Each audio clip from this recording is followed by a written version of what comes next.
Okay. All right. We are back, everybody. Good morning to everybody today. Welcome to Tuesday, June the 1st, 2021. It's Bruce here with Stock Markets with Bruce, Uncle Bruce. Nice to have you joining me today. I hope you had a great Memorial Day weekend.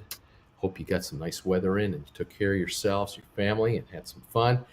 And I hope you're all healthy out there and none of you are getting sick and you're getting vaccinated. Way to go. Should be a busy day today and a busy week this week. Lots going on.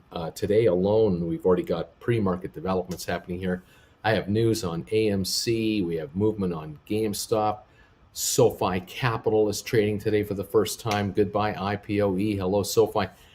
Things are happening. And on top of everything else, the Dow and the S&P and the NASDAQ are nicely higher to start the day. We've got, with an hour to go before we begin trading, our friends at the Dow are up 252 points on pre-market volume or pre-market trading. S&P up 22.6 and NASDAQ up 57 points. Nice. Crude is up 228 a barrel to 68.60. Why? I have no idea. There is more oil sloshing around this planet than we can use. There is oil in storage. There are pipelines backed up, and there are oil fields shut in North America for sure, all over the place, for oil dying to get to market. It just can't get there because the market can't absorb it fast enough. Yet the price is up. It's all a perception of booming economy is coming and oil is going to go crazy. Forget about it. Not going to happen. There's going to be enough oil for all. But these little blips, just the way this market is. Welcome one, welcome all to my little rant this morning. It's nice to have you here. Social Capital, or SoFi. There should be apparently a ceremony at NASDAQ. I don't know how this is going to be done in person, virtually. Something's going on to welcome the SoFi company, SoFi Financial, to the exchange. And we think, I did read a comment here from someone saying that they think it's going to happen at 6 o'clock Pacific time, 9 o'clock Eastern time. Going to call the stock for trading on NASDAQ at when the market's open at 9:30. Maybe they're doing a pre-market ceremonial, welcome to the exchange kind of thing. Whatever it is, it's interesting in that this, by the way, Dober Mamba, thank you for joining this channel again as a member. I appreciate it. It's interesting because this was a SPAC. IPOE was the SPAC. They were trading on the New York Stock Exchange. SoFi, which took over the SPAC in the shareholder vote last Thursday, they decided they wanted to list and trade on the NASDAQ. And so the first day of SoFi's trading life is on the NASDAQ, where last week, Friday, the IPOE's last trading day it had was on New York. Unusual, yeah, kind of an unusual thing, not impossible to pull off, just a little bit of logistics. And I can imagine a lot of you at home were probably looking at your accounts all weekend long, trying to figure out what's going on with my Robinhood account, what's happening with Fidelity, what's happening at Ameritrade. You're noticing your portfolio was, in some cases, seamless. It just transferred right over to SoFi. You went from IPOE to SoFi, just a name change, everything's fine. And others of some of your accounts, the IPOE disappeared. There was nothing in your account for a while. Then it kind of reappeared and it's now coming together. Don't worry about it. The programmers and the software people between NASDAQ, the SEC, your brokerage firms, the clearing houses, they're all making it work. They were working all weekend through the long weekend to figure this logistical thing out, and it'll be all right. Now, from what I can see and what I'm guessing is happening, I don't want to be quoted on this as an official, but there seems to be pre-market trading going on Social Capital, the IPOE / the new SoFi, but it's showing 2091, which is higher than it was on Friday, with 80,000 volume. I'm waiting until the opening on NASDAQ to really tell you how it's doing. I do know that on Friday evening, the last 2 minutes before aftermarket trading shut down Friday night, in the last 2 minutes, the IPOE shares went up 60 cents in 2 minutes. It went to 2066, I think it was, in the aftermarket Friday night. At the moment here, we're showing a high of 21 something this morning, right now at 2091. But I don't know how solid this market is. I have no idea. So can't help you there, guys. We'll wait for the opening on from NASDAQ, and we'll just follow it today, and then we'll see what happens in the aftermarket tonight. Of course, the hope I have for the stock, many hopes, dreams, and aspirations here. One of which, of course, is the fact that the SoFi financial entity, they've received their. It sounds like they've received their charter. They've got like at least a tentative approval for their bank charter. Big development there. Second of all, being now an online tradable bank, which is what this is. It isn't a SPAC anymore.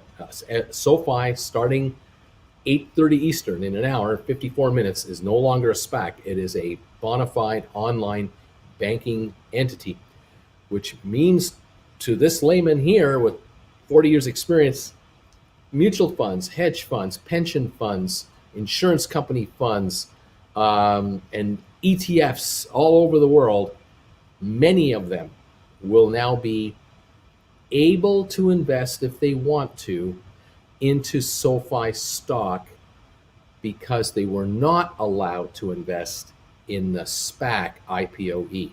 There are many funds out there that have house rules or caveats with their investors that they will not invest in blank shell corporations, that they must invest in entities that have a bona fide business, or they can only invest in they can invest in businesses in certain sectors. In this case, we're talking financial.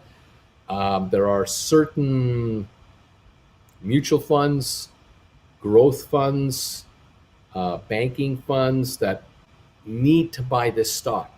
They need to own SoFi in their portfolio to accurately say to their unit holders, we invest in the banking sector, like we invest in financials. There are a lot of funds around the world that are into startups and that are into new cos. This is a new listing. This is a new company. This is all brand new. So for SoFi, the company, and for SoFi, the shares, there could be, over this next month or two, a whole new wave of investors buying into this stock that have never owned it before, could never have owned it before, weren't allowed to. The only shares that can trade this morning, for sure, that I know of, are all of the shares that were issued by the SPAC itself, the IPOE, publicly traded offering, which means all the shares that you guys control, that you've been following, that you've been trading, those shares can trade.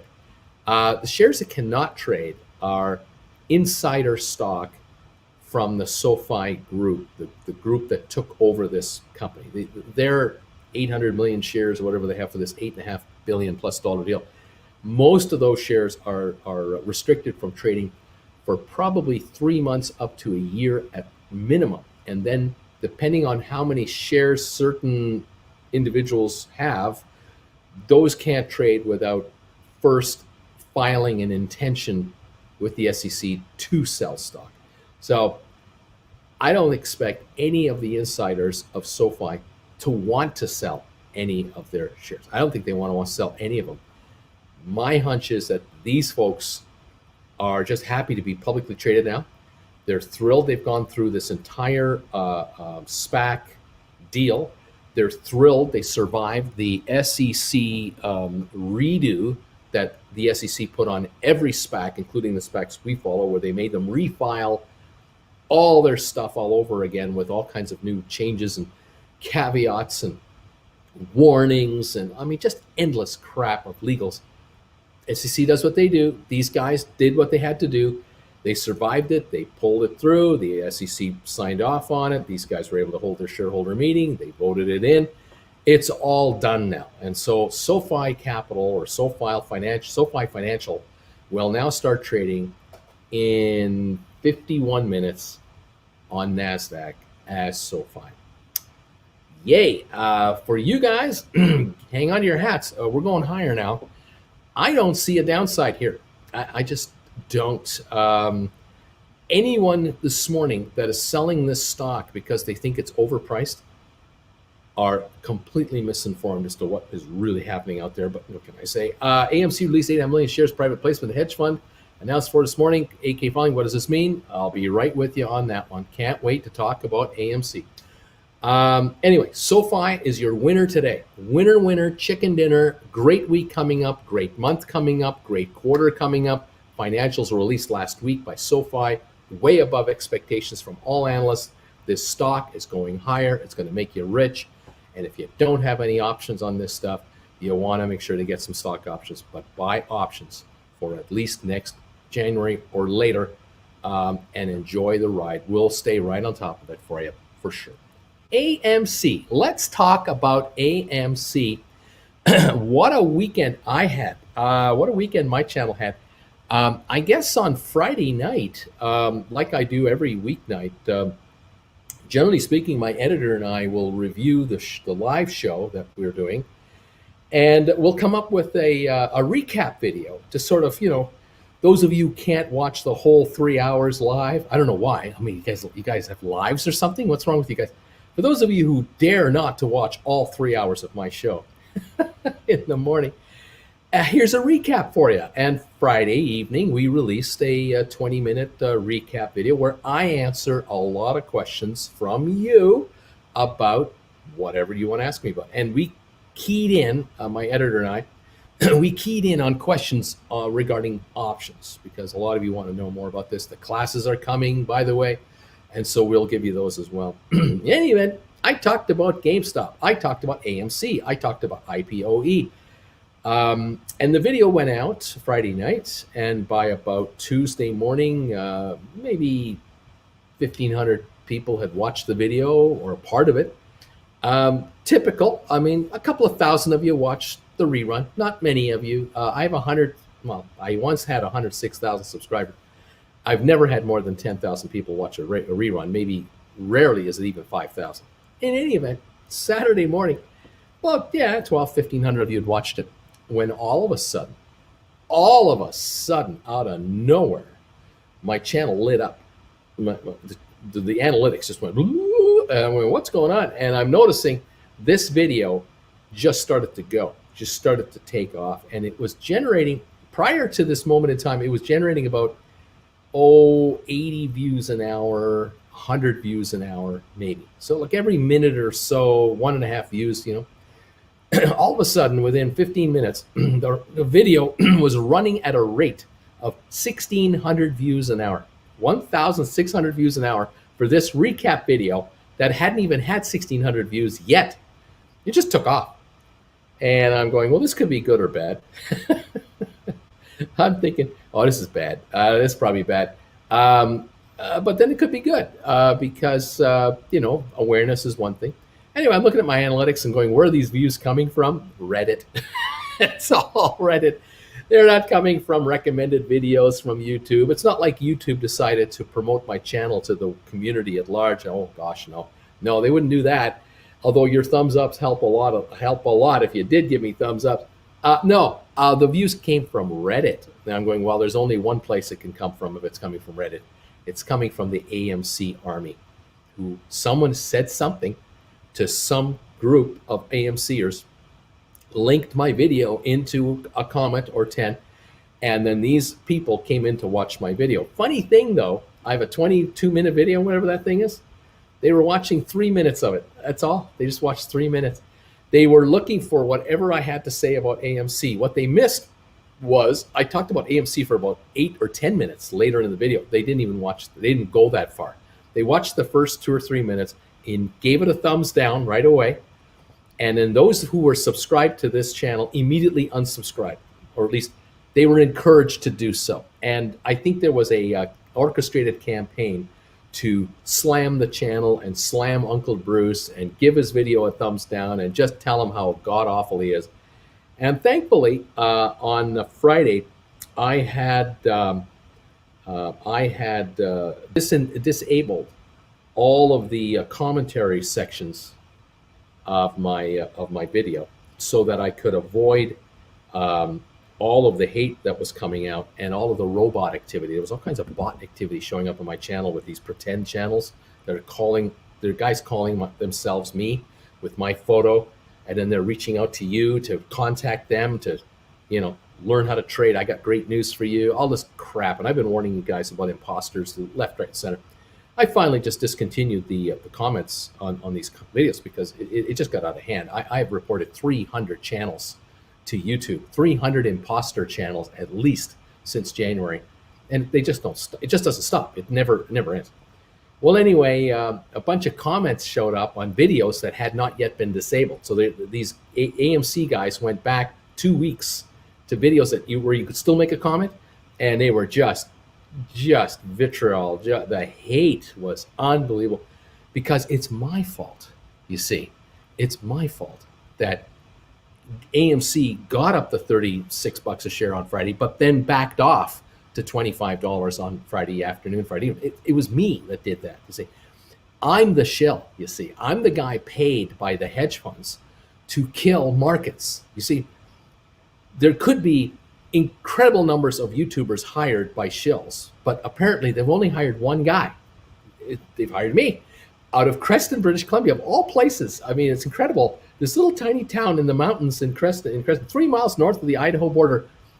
This is the perfect guy to hire, because I apparently can move markets by $10 a share all by myself.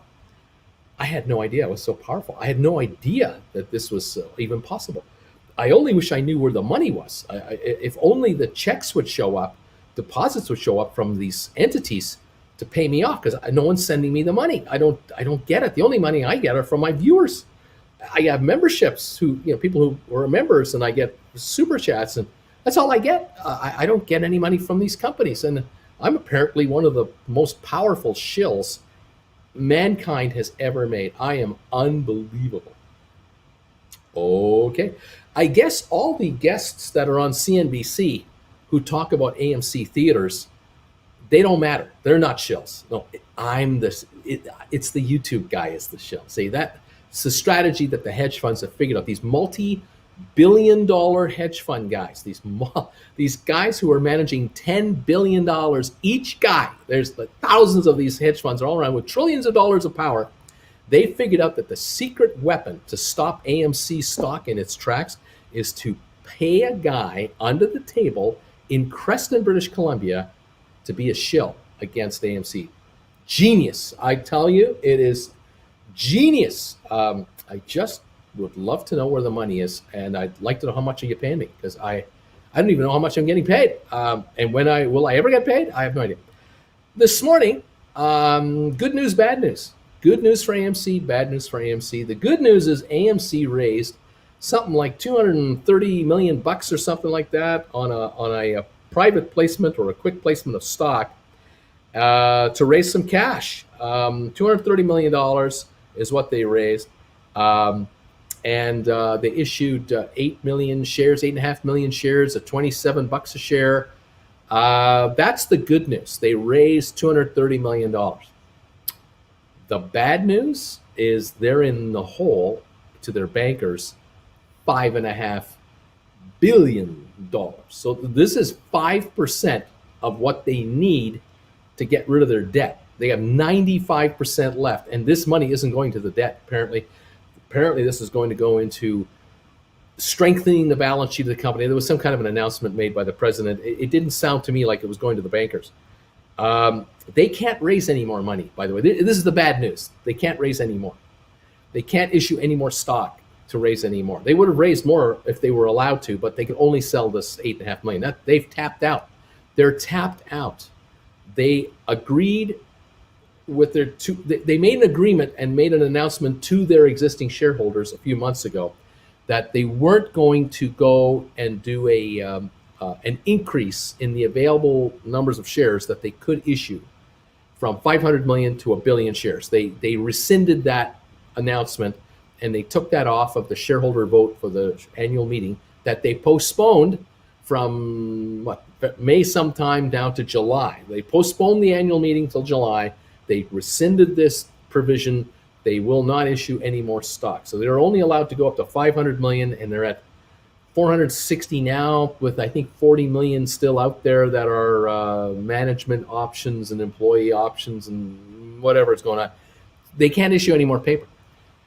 So in theory, if the stock were trading at $30 a share, which it is right now in the pre-market at $30 a share, if they were issuing 170 million shares, they would bring in 5.1 billion. If they issued 200 million shares, they'd bring in $6 billion. They could pay off their debt entirely. They would be a debt-free movie company. They would have 700 million shares outstanding, approximately was that right? Yeah, say about 700 million, close to 700 million shares outstanding, but they'd be debt-free. This would justify their stock to be in the $10, $20 range without a doubt. But they can't issue the stock. They're not allowed to. They've appeased their very radical followers that they wouldn't do it, and so they said, "Okay, we won't do it. We'll just leave it as it is."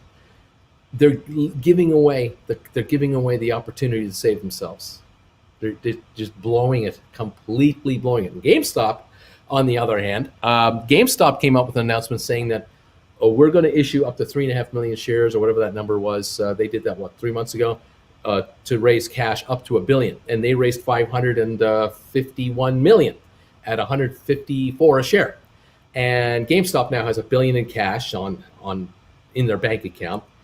They paid off their $200 million long-term debt, and that's what GameStop did. So there's 73 million shares of GameStop out there theoretically. AMC, there's almost 500 million shares out there, and still $5.5 billion in debt, and they're losing money. And so it's a crying shame that the company has this opportunity of a lifetime. They've had trades of 1.3 billion shares have traded hands in 2 days, Thursday, Friday. 1.3 billion shares have traded. All they had to do was issue 200 million from the Treasury to pay off their debt. A no-brainer. Not gonna do it. The last time they issued stock prior to today was at $9.90 a share for 450 million. They did 50 million shares. The guys from China who used to run the company, they walked away at $14. They left town, and now the stock is being free run by retail investors to where it is. But miraculously, this president of this company found a buyer at $27 a share for 8.5 million shares. Unbelievable. Just way to go. I say, well done. I only wish you could do 10 times as much. You'd have brought in 2.3 billion today. It would have been great. But nope, there it is. YOD8, the good news, the company is going into paying us for the squeeze. Stop it already. It's this nonsense that made me and 4 others unfollow you. You know what? I couldn't care less. This isn't nonsense. This company is in trouble. They're in receivership within 2 years if they don't raise this money. You don't get it. You just don't get it. They are not able to raise enough cash. They can't sell enough tickets to cover the basis. This past weekend was supposedly a great weekend for the movies. 1/3 capacity on average for all movie theaters. That's all it was. Not great. It was the best weekend in a year and a half. Yeah, since last year, it's the best weekend. Yeah, it's the first weekend they've been open. How could it not be the best weekend? How could it not be? There haven't been any blockbuster releases every weekend for the last 6 months. This is the first one that came out with anything. So, way to go, AMC, and raise money. Great. Congratulations. It's not enough money. You need more. But I'll tell you what, if you can raise 250 million every week you can, that's $1 billion a month. Give me 6 months of this and you've got a life. But right now you guys are in trouble. They're on life support in one way, corporately. But the stock is a hype job right now. I mean, it's an unbelievable hype job. And I kudos. I'm telling you, I'm impressed.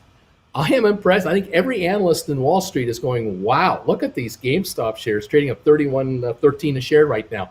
Holy moly, that's incredible.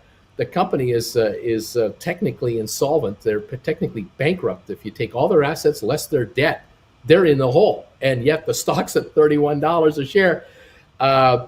fabulous, but it's not going to save the company. This money, this value that this stock has, this so-called trading value, none of it is flowing into the bottom line. Although this morning they got $230 million. Why the broker bought it is beyond me. I if I'm a shareholder of that brokerage firm, I want to talk to these guys and ask them, what the hell are you doing? Why are you throwing our client money into this movie theater for only $230 million? I mean, you're not saving these guys. If you raise $2.5 billion, that would be cool, because you'd be down to $3 billion in debt now. That'll make a lot more sense, because that would really, take lessen the debt load on this company. But 200 something million isn't going to make $5 billion in debt go away. It doesn't happen. So I'm at a loss. Folks, you want to unsubscribe because you don't like what I talk about AMC? Unsubscribe. Get out of here. Piss off. I don't need you guys. I don't care about the zealots of AMC. I'm not trying to make you like me. All right. I'm here to talk to you about the markets in plain English. If you can't handle plain English, go somewhere else where someone will tell you what you want to hear. You want to believe in the fantasy of a stock going to $100 a share because there are more buyers and sellers, and no one will pay attention to reality of economic reality. Fine, go ahead, go, get out of here. I don't need you here. I have enough viewers who are asking me to tell them in plain English what the hell is going on with these markets. What should I do? I don't have a stockbroker. I can't find a stockbroker. No stockbroker will talk to me because I don't have $5 million. I don't have $1 million. I don't have $500,000. I'm not big enough of an investor to get anyone to talk to me about what to do with my money. I'm alone. I'm abandoned. I'm orphaned. Is there anyone out there who can just tell me what the heck is going on with this stock market and try to steer me straight, because I am completely alone here. Completely. Bruce runs 5 hedge funds. Do not be fooled. I mean, it is laughable. You folks are absolute comedic jokes. You're completely laughable when you're doing this stuff. You make yourselves look like absolute idiots. And I don't care about you guys. I mean, you've made your bed and you're sleeping in it. You blow your money on AMC or whatever you blow your money on. Fine with me. It's your money. What bothers me is when you suck in the innocent. That's what gets me really under my skin. When people who don't know any better, who don't know that you guys are promoting a stock on a pump and dump thing, you got in at 12 and you're trying to suck the rest of the world in at 30 to get in behind you.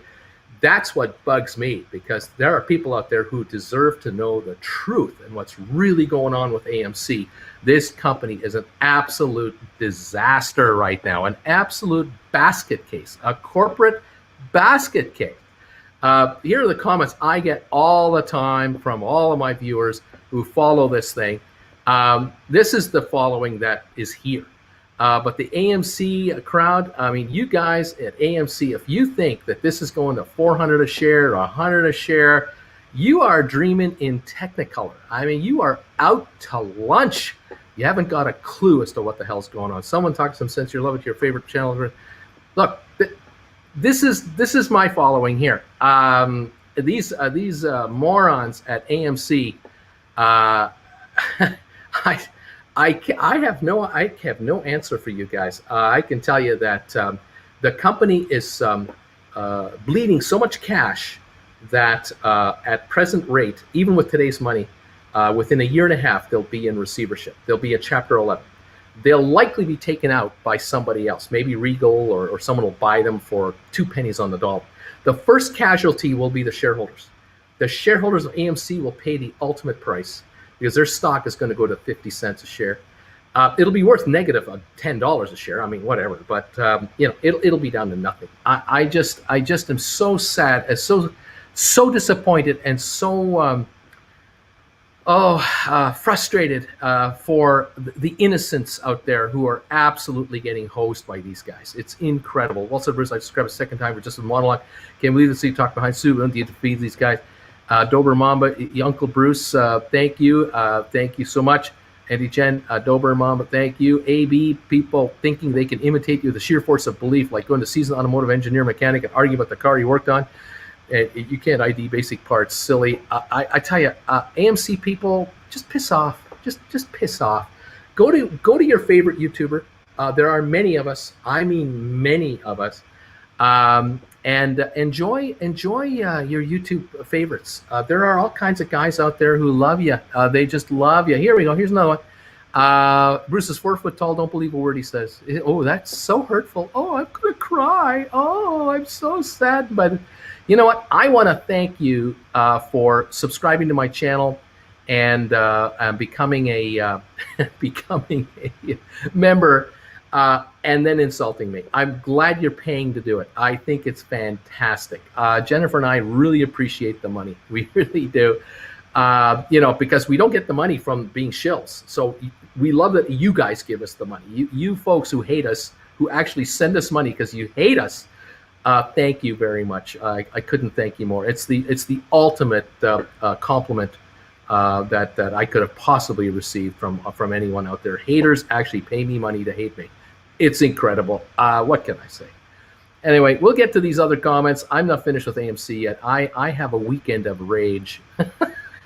I think we lost 700 subscribers on Saturday. 700. That's how many walked away. But you know what? The 700 who were here, so they were not subscribers. They were just haters looking to hate. That's all. And they can't handle the reality of this market. They can't take it. You shouldn't be in the market. If you let a guy like me, this is the crazy part, you let a guy like me, an old man, 65-year-old guy with no hair, a face made for radio, you let a guy like me get to you, you can't handle the market. You wouldn't last a New York minute on the New York Stock Exchange. Not a New York minute. Scott Gavin, thank you, buddy. See your PayPal donation. You wouldn't last a second in a brokerage office. You would be humiliated out the door in no time. I'm telling you, man, you guys are not cut out for the markets at all. You have no skin for this game. Don't worry about the dreamers. We love you. Thank you, guys. Cap, every shield that subscribes is another nail in the short-term coffin. You guys would be run out of the office in no time. You'd be laughed out of the office by all the brokers. The secretaries will be laughing at you. The receptionist will be snickering under her breath going, what a bunch of morons these guys are. Morons at AMC. This is the guy that told you to sell at 10. I told you to sell at 8. I told you to sell at 9. I told you to send at 10, 11, 12, 13, 14, 15, 16, 7. Should I go on? 19, 20, 20. I told you to sell at 25. I told you to sell at 26. I'm telling you to sell now. Get out of AMC. Sell it. Get out. Run, Forrest, run. Am I getting through to you guys? Sell AMC. Dump it. Get the hell out of that stock while you have a chance. The water is coming in through the hull. You don't realize the tip of the ship is just under the water and the tail end of the ship is kind of sticking out of the water. Get the hell off that ship now while you can. Find a lifeboat, get a preserver, move on. I don't care what you do with your money. I don't care what you buy with your money. I don't care what you do with it. Just get the hell out of AMC while you're still able to get the hell out of AMC. There's a sucker born every day, and there's somebody out there who seems to be dumb enough to want to buy your stock from you. It's incredible. It's unbelievable. It is the most incredible thing I've ever seen in the markets, that AMC is at $31.39 a share right now. $31.41 a share. Get the heck out of there and run, Forrest, run for your life, because this baby is worth zero. It is worth zippity-doo-dah. There ain't no value here in this town. This clown is telling you that if you hold this stuff, you are the clown and you are going to dread it. But, you know, what can I say? It's just Bruce here, you know. It's just proof it's being pushed by the hedge funds. Yeah, I'm a hedge fund. That's what I am. I run a multi-billion-dollar hedge fund from a living room in Creston, British Columbia, town of 5,000 people. This is the nerve center of the entire market. The entire stock market is run right here from this guy's living room. I control the world. I have unbelievable powers. Don't mess with me. I have power to do anything I want with this market. I can take this market up 500 points, down 500 points, just by twitching. I can make AMC do anything it wants. I mean, really? What planet are you guys on? I don't understand it. I used to long AMC and weren't telling people this topped out. I want to do the correction, a little profit. I'm like, love GameStop. Love GameStop. Love everything about GameStop. I love the markets. I love SoFi. I love all kinds of stocks. But what can I say? Here, this isn't the real Bruce. Jen isn't real. Bruce is a ventriloquist. It's incredible. What can I say? There are haters that are actually paying money to join this channel so they can comment on this. Why don't you save your money and buy more AMC stock? If you guys are so committed, why don't you buy more AMC stock? If it's going to go to 100 a share, what are you sending me money for? Why would you do that? Why don't you just put that $10 and put it into the stock? Stand up for yourself. Back it up. Back it up with everything you've got. Why don't you take advances on your credit cards? Why don't you sell your used cars? Why don't you sell your furniture? Buy everything you can get. Put it into AMC. Put it on the line, buddy. Show me your stuff. I don't see that happening. Bruce is telling you the radiator's leaking and you're dumping water into the leak and you're still driving. Okay, what's going across the country? Thank you, all of you, for being here and hanging out. Mark, thanks for being a member. I don't know if you're here to hate me, but I hope you're here to help. But I'll tell you. Here, John, buy more AMC. There you go. Oh, man. Happy times. Happy times. I don't know, guys. What can I say? I think we've got a good day coming today. I don't know about AMC, but we got a good day coming today. SoFi, 2125, I think is what the pre-market is. I'm curious to know if they've had this we've had this ceremony at the NASDAQ. Hopefully that's how it's happening. Attico, you should stop helping the AMC crowd by warning them to get out. We should ban AMC entirely on this channel so you don't have to deal with this crap. Well, unfortunately, I think there's still 10,000 more subscribers in here that are AMC fans. I think that of the 106,000 that joined this channel, I bet you 30,000 of them were AMC fanatics. They just joined this channel because they thought, oh, this is an ape. He's an ape, like all the other apes on YouTube. So I'm going to join him too, and I'll see what's going on. And then they realize after a while that, no, he's not an ape. He's an independently minded guy that has his own opinion on what he thinks is going on. And I don't kind of like some of the stuff he's saying about my AMC because I'm drinking the Kool-Aid here. I'm totally into this AMC thing, and I'm going to unsubscribe from him. That's what I'm going to do. I'm going to show him a lesson. Well, go ahead. Knock yourself out. Unsubscribe from my channel. What do I give a damn? I don't care. It doesn't matter. It doesn't matter to me. I'm going to be live 5 hours a day, 5 days a week, whether you subscribe or not, whether you watch or not. I'm here because I have a gazillion people who are saying to me, don't you stop doing what you're doing. We want to hear what you have to say. We want to talk to you. We want to talk to you on a one-on-one. We want you to do these classes. We want you to help us figure out how to write options, how to trade options. We want to know how this market works. Please help break down to us in plain English what is actually happening in the stock market. Could you help us with that? And be truthful. Don't sugarcoat it. Don't give us this fancy googly Wall Street talk. Don't give us this theoretical crap that these other guys are doing. Don't show me fancy charts with all kinds of resistance and the support groups. And don't tell me that tomorrow the stock is going to $100 a share, because no one can predict that. That is gunk. And I don't know how many times I've seen headlines. How many times have you seen them? Tell me, how many times have you seen headlines on other YouTube channels saying, oh, it's going to 100 tomorrow. Tomorrow's the big day. It's going to happen. Really? Really? I mean, there have been guys around for all my life who've been predicting the end of the world, and they keep changing the date because for some reason the end of the world never happens. Why is that anyway? Why does the end of the world never happen when guys say it's going to happen? Because they have all this proof. They have all this conviction. They really believe it. And yet the world never ends when they say it's going to end. Why is that? And why is it that stocks don't go exactly where people say they're going to go the minute they are supposed to go? Why is that? And why am I the bad guy? I'm the bad guy because a stock is not doing what you want it to do because I'm preventing it from happening. Really? Oh, come on now. Cheryl, how are you? Welcome to the channel as a new member. I'm glad you're here. Frida, love you, Bruce, but please fix your sound. I have no idea what my sound is doing. I sold a third of my AMC, covered my buy and let it ride. Good luck to you. Swinton, there you go. Moving on to Dale. Love you, Bruce. My rock in the stock market. Another comment here. Thank you for these donations, by the way. Every time I hop on here, you're railing against AMC, really unnecessary detracts on the other messages you look at and do your audience.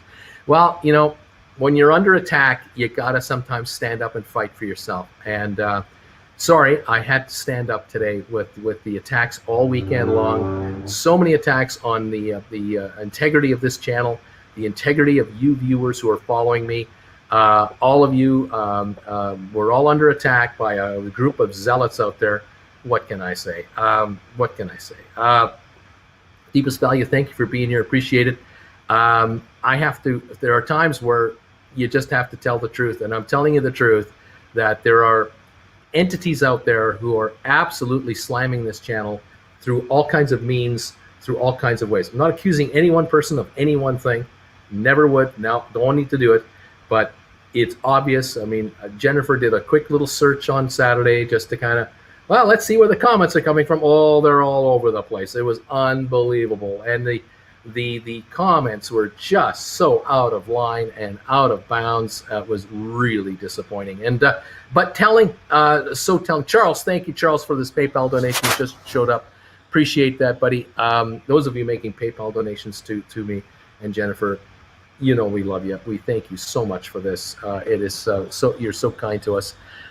We do appreciate it. Scott Coleman, same to you, buddy. Got your donation today again. Thank you so much for all of you for that. Anyway, I want to move on, and we will move on. But we will also tell you the truth.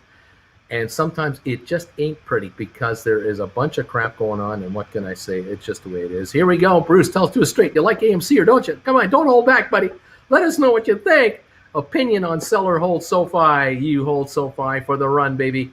There's some good times coming on your SoFi, and you want to be around for this one. I'm excited. We're looking forward to it. I think GameStop is on the move this morning, too. I know that it was sitting at the 230-something mark, 235 right now in the pre-market. We're looking good on GameStop. People are asking me, Bruce, did you say sell GameStop? Did you say to people, you got to sell your GameStop? I kind of did, but I kind of did it in a subtle kind of way, and a lot of people completely missed the message. On Friday morning, the GameStop shares were around 268, 267 a share, and the AMC shares had reached the 35, 36 level briefly in the pre-market, and then we're backing off. And thank you. Here you go. Thanks for non-financial advice. Telling people to paper hand. I made a killing gobbling up those shares of 5. Way to go, Sonics.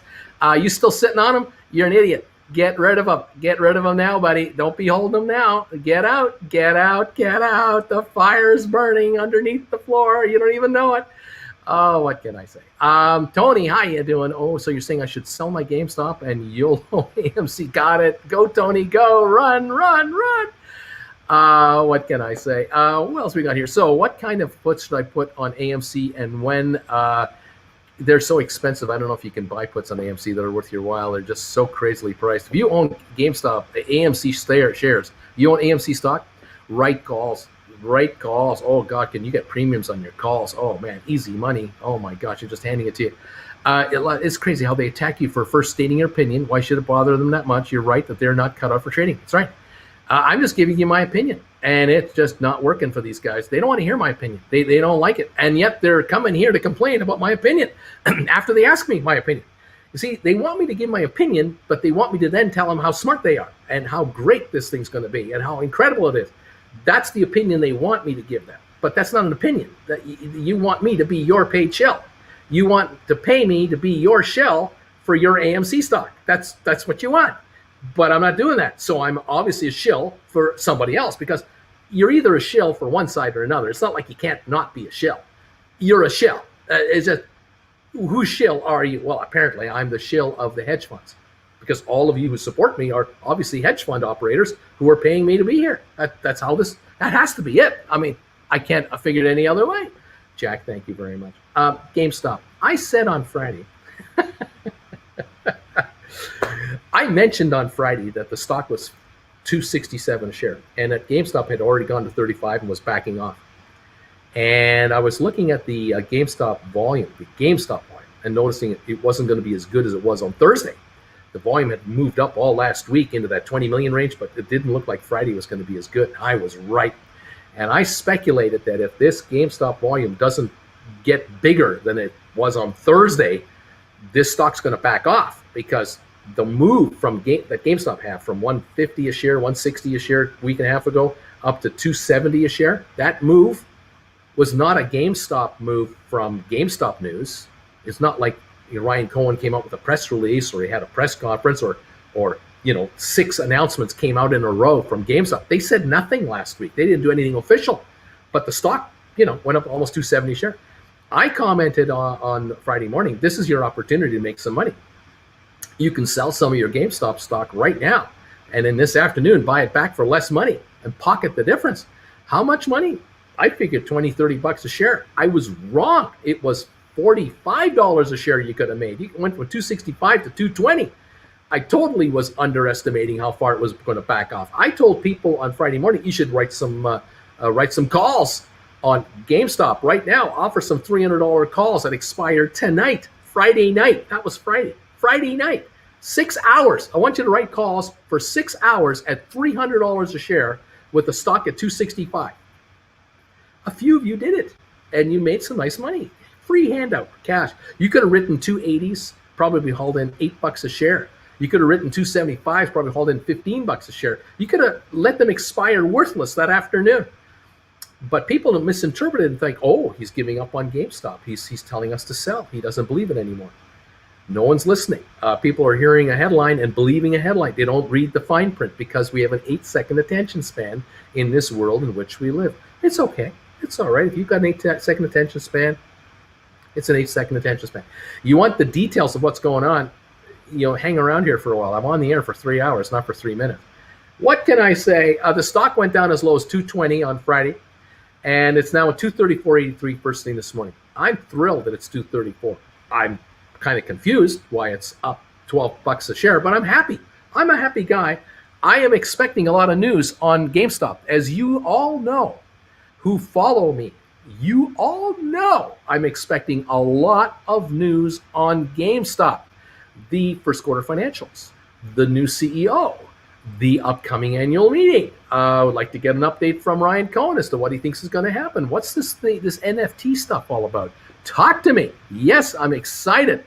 We're so excited what's coming up with GameStop, but I'd love to have that hard news in my hand. Really would. AMC holder, you are swimming with great whites all over the casino. Don't be too comfortable in the water. Sharks are letting its food grow for now. People are warning me. They're paying me to warn me about in trouble that I'm in. Danger, Bruce. Danger. Facts. Uncle Bruce is paid by the hedge funds big time. His task is to scare everyone to sell AMC stock. Don't fall for this. There you go. Fuzel, why don't you send me $50 instead of $5? I mean, you could really make a point, $5 donation. You're not standing up very much. Apparently hedge funds are paying me. Apparently. I don't know where the money is, but it's supposed to be Bruce telling AMC holders how it is. The truth. You can't handle the truth. Never change, Bruce. Thanks, Cap. Love that image. Love that avatar. You can't handle the truth. Oh, my gosh. Unbelievable. 31 million shares of AMC traded so far this morning. 31.56 last trade, up 5.44. What a wonderful day to buy put contracts. What a wonderful day to write call contracts against AMC. What a wonderful day. Man, the money is just going to be available like you cannot believe. You want to write a $40 call contract for like a month or two, you might get $10 a share. If you write like 50s, good for 5 or 6 months, you might get $10 a share for 50s. You could literally be taken out at $60 a share. $10 cash right now, $50 later, take $60 for your AMC. How many out there of you think it could go to 100? Why don't you just take 60 and just run? What's wrong with that? I tell you, it's a free gift, free money being handed out by AMC gamblers in the options pit.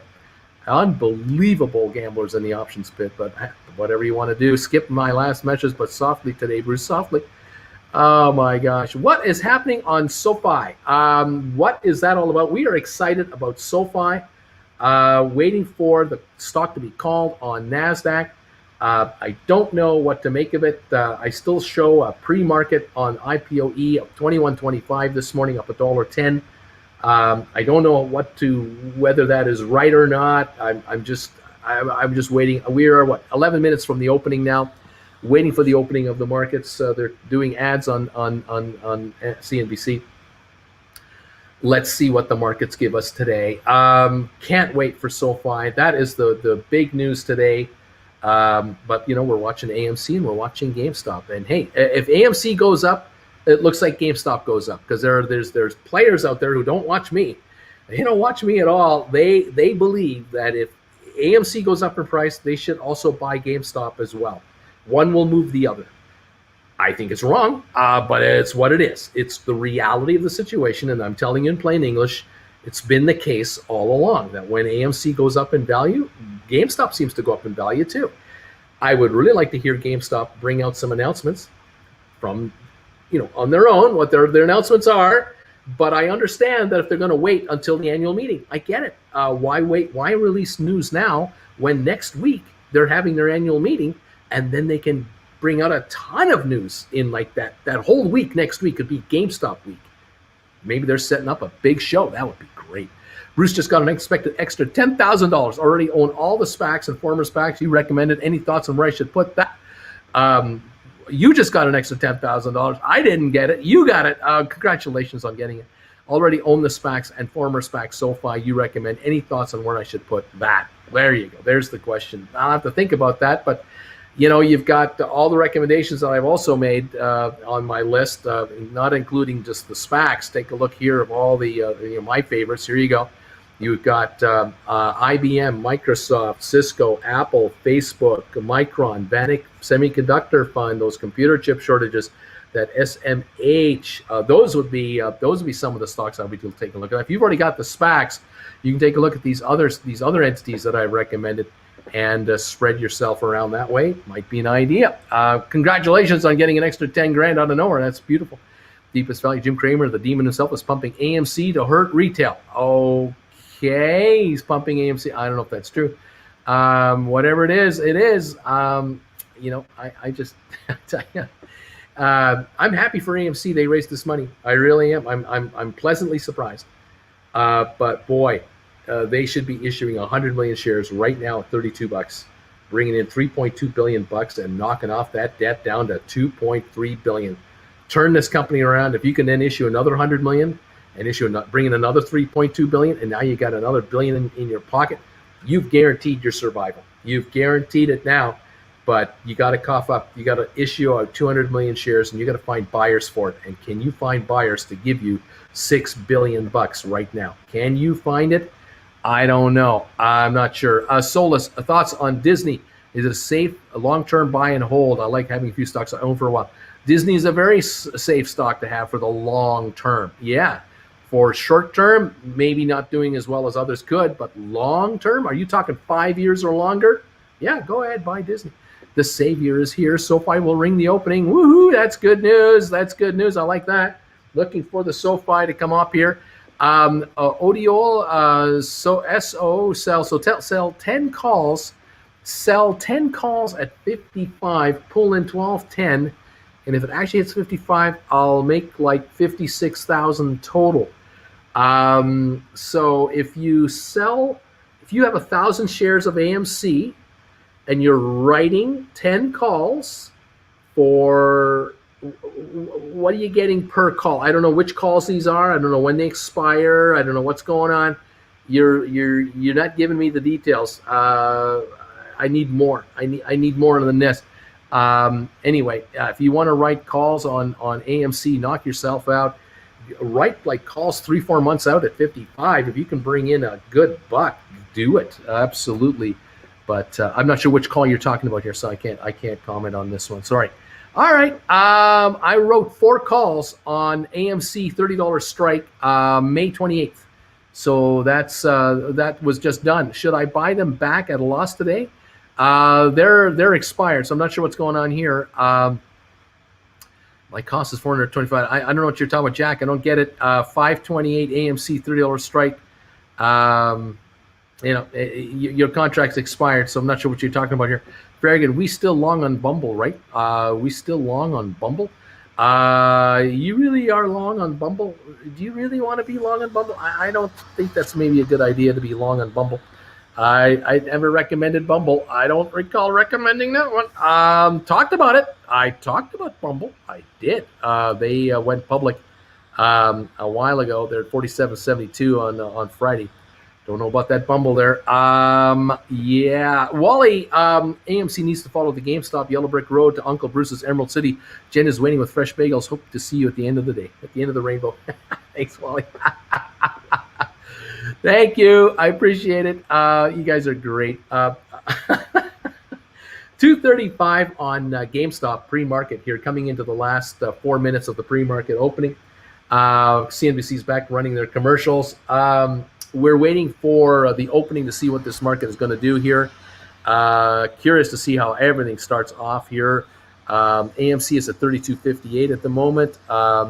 Waiting to see what IPOE is going to start off at. How that's going to go, or SOFI, not IPOE. I gotta remember it's SOFI now. It's SOFI. I'm trying to find SOFI on my computer for Market Watch, but I punch in SOFI and it pops up the IPOE market at 2140, and it's 160,000 traded pre-market. That's what I'm getting on this system here. So whatever you guys are seeing in your systems, let me know if you're seeing IPOE or SOFI now trade. That would be great if you could fill me in on what you're seeing it do. That would be great. And like I said, I'm just waiting for the stock to start trading here shortly, and we'll see what happens. Hang on, SOF. I'm trying now my phone, and yeah, I'm writing. I punch in SOFI on my telephone, and I don't get the stock symbol either yet. So it's all first day. Welcome to the jungle. It'll be sorted out. Don't worry, and we'll see what happens. Robel. Although my first time doing options today with 1200, what do you recommend me to do with SOFI, Gores, and maybe AMC too? Love you, Uncle B. Sell the AMC stock or write contracts against it. Pick off, if you can, SOFI call options for at least next January, 2022s, 2250s, 25s. Look at those. Gores Holdings, see if you can get your hands on $15 or $17.50 call contracts for January or later. That's what I'd recommend you do there. Jack, no, I wrote them on 5/28. They expire Friday. Oh, okay. So, all right. So you've got contracts that expire on Friday coming up. So you don't have 5/28s. You've got 6 4s. Is Friday the 4th, something like that, or the 5th? That's what you got. All right. You got to tell me. You got to help me, Jack. You're confusing the hell out of me is what you've done here. Anyway, you've written them and you wrote 30s. Is that what I can't remember what you said a little minute ago. So pardon me for this. I've been a little busy this morning. Looks like you wrote 4 $30 calls that expire this Friday. Should I buy them back at a loss if the premiums on new calls cover that loss?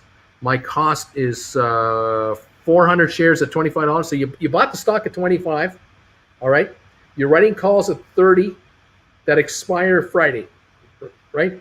And you're wondering what to do. I would sit back right now and wait for the full morning to go by. Just see what AMC wants to do. We're getting ready to open up here. They're in this 30, whatever they're at now, 32 something a share. Let them open up wherever they want to open up, and just see what they're going to do, because they could very well start at 32, 33, and then back off to 28. And at that point, what you could then take a look at is maybe buy them back if the stock backs off, and then turn around and write 35s or 40s or something like that further out. Maybe even 50s, like write 50s for like a month, 2 months from now, 2.5 months from now, and bring in even more money than what you're paying to buy these back. But right now, the stock's $32 pre-market. Let it open. Let's see what it does. We got to find out if there's going to be 600 million traded today or not on GameStop. There's got to be some investors have got to be upset today that the company sold stock. They diluted themselves by another 8 million shares. Others got to be happy that they brought in $200-something million. The rest of them have got to be confused as to why they didn't bring in $2 billion. Why aren't they issuing, stock like this to 10 other brokerage houses right now and bring in 200 from this guy, 200 million from this guy, 200 million from that guy and that guy? They need billions. They don't need hundreds of millions. But to each his own. It is doing what it's doing. It is what it is. We are a minute away from the opening right now. The bell is ringing. SOFI, there it is. SoFi is trading on NASDAQ on CNBC. There it is. They are clapping, opening the ringing of the bell for SoFi. They're talking about it. There it is. SoFi is on the board. That's interesting. The 7 of 50. Yeah, we've had quite a few of them. Raising about 2.4 billion is what they're going to actually have raised from the raising 2.4 billion. Merger into the SPAC, of course. It's one of social capital SPACs, IPOE. At least for now, it's the first time I've heard him talk about it. Is what that has been trading under, and as we know, like many SPACs have been trading under $10 and or at $10. Yeah. Don't know. I hadn't looked at where SoFi. They haven't been looking. They don't know a dang thing about it. Yeah. Completely ignorant of what's been going on. They're new to the party. Welcome to the party, pals. Welcome to the SoFi party. For the first time ever, a $2.4 billion financing. They're going, oh, wow, they just raised $2.4 billion. We had no idea. No kidding. Yeah, no kidding. Clueless. Completely clueless. I tell you, folks, it just blows my mind, these guys, how incompetent these people are. And these guys are supposedly the market specialists and the stock market channel and yada, yada, yada. Clueless, completely clueless. I have no idea what to make of it. Anyway, I do the best I can with what I got, guys. I have no idea. I don't know what the stock's trading at. I can't find it. My system isn't showing it. I would love to tell you. I wish I could say. I'm finding SoFi Technologies. Is that our company? I don't know if that's the company. Anyone out there, you can tell me what's going on. Anyway, I'm trying in plain English to tell you what's going on. In plain English, the guys at CNBC are just discovering SoFi's publicly trading scenario. Just unbelievable. My first time doing options today with 1.2. Okay, there we are. Jack, thank you for that. Okay, we're up to speed on that. Thank you, everybody, for being here. The Dow is up 310 points. We're talking, people are telling me 2250 right now. They're up. Your stocks are going higher, and SoFi Technology, yes, it is. 2240, your SoFis are going higher, and they're going to keep going higher. Do not even think of selling any of this stuff right now. You guys are not looking to sell this until at least $30 a share. Welcome to the channel where we try to make money and not be stupid. But AMC 3124 right now is the market. Opened at 3181, got to 32. It's now 3124 on 52 million. Way to go, AMC. They raised some money, but they didn't raise enough. We'll see how that one trades. GameStop, 230 a share, up 867 right now. Open at 230. It's got to 233 on the opening. Was probably a 232 opening. Right now, 230 up $8, 48.67 on 647,000 opening volume. Very good for GameStop. That's very good for GameStop. That typically doesn't do that. SoFi Technologies, if that is our new name, if that's what it is, 2224, 2210 up 209 is my guess. I don't know. I'm watching. I see comments going through here. Thank you. Appreciate it. SoFi halted. I don't know if that's true. Your contracts will show up shortly. Just kind of wait it out.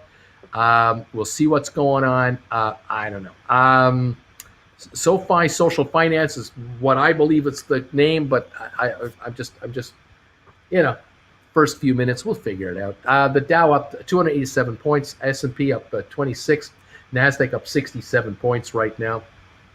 And we're waiting to find out about IPOE or SoFi now. I gotta train my brain. It's called SoFi. AMC 2989. Like I said earlier to the individual that wrote options at 30, watch and see what it does. It might back off a little bit here. And maybe you can pick off your options. You can buy them back if you want to buy them back, and rewrite further out contracts. But let the stock show you where it's going first. 29.72 on AMC now, dropping in price from the opening salvo of 32-ish on 59 million. So we'll see what happens with that. Like I said, any of you who have AMC don't know what to do, sell it, get out, jump, run, Forrest, run. or sell contracts against it, sell 40s and 50s for 2 or 3 months from now. Take as much premium as you can get your hands on these contracts. There are SAPs out there in the options market that might give you $10 a share or more if you offer your stock at 45 and $50 a share. I mean, if you can get someone to give you $15 a share for a $50 contract for 6 months from now, you're taking 65 a share off the table potentially, but you're getting 15 now. I tell you, I would take that deal. What you do with the $15, it's up to you, whether you buy more AMC if you dare, or you buy something else. But man, a lot of you out there could get all your AMC money handed to you on a silver platter from an option trader who's prepared to risk stupid money into the future of this stock. I'll tell you, I would take this deal and run for the hills. Absolutely wonderful. What can I say?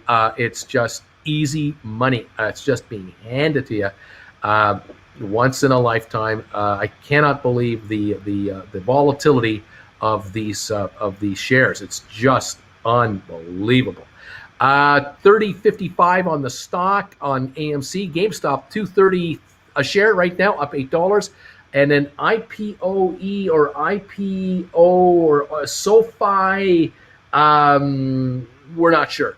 We're waiting to determine the exact trading price of SOFI Financial, and I don't know how to figure it out for sure. Kids, whatever you see, you let me know what you see. We'll kind of take it from there. All right. Thank you for being here this morning. Appreciate you here.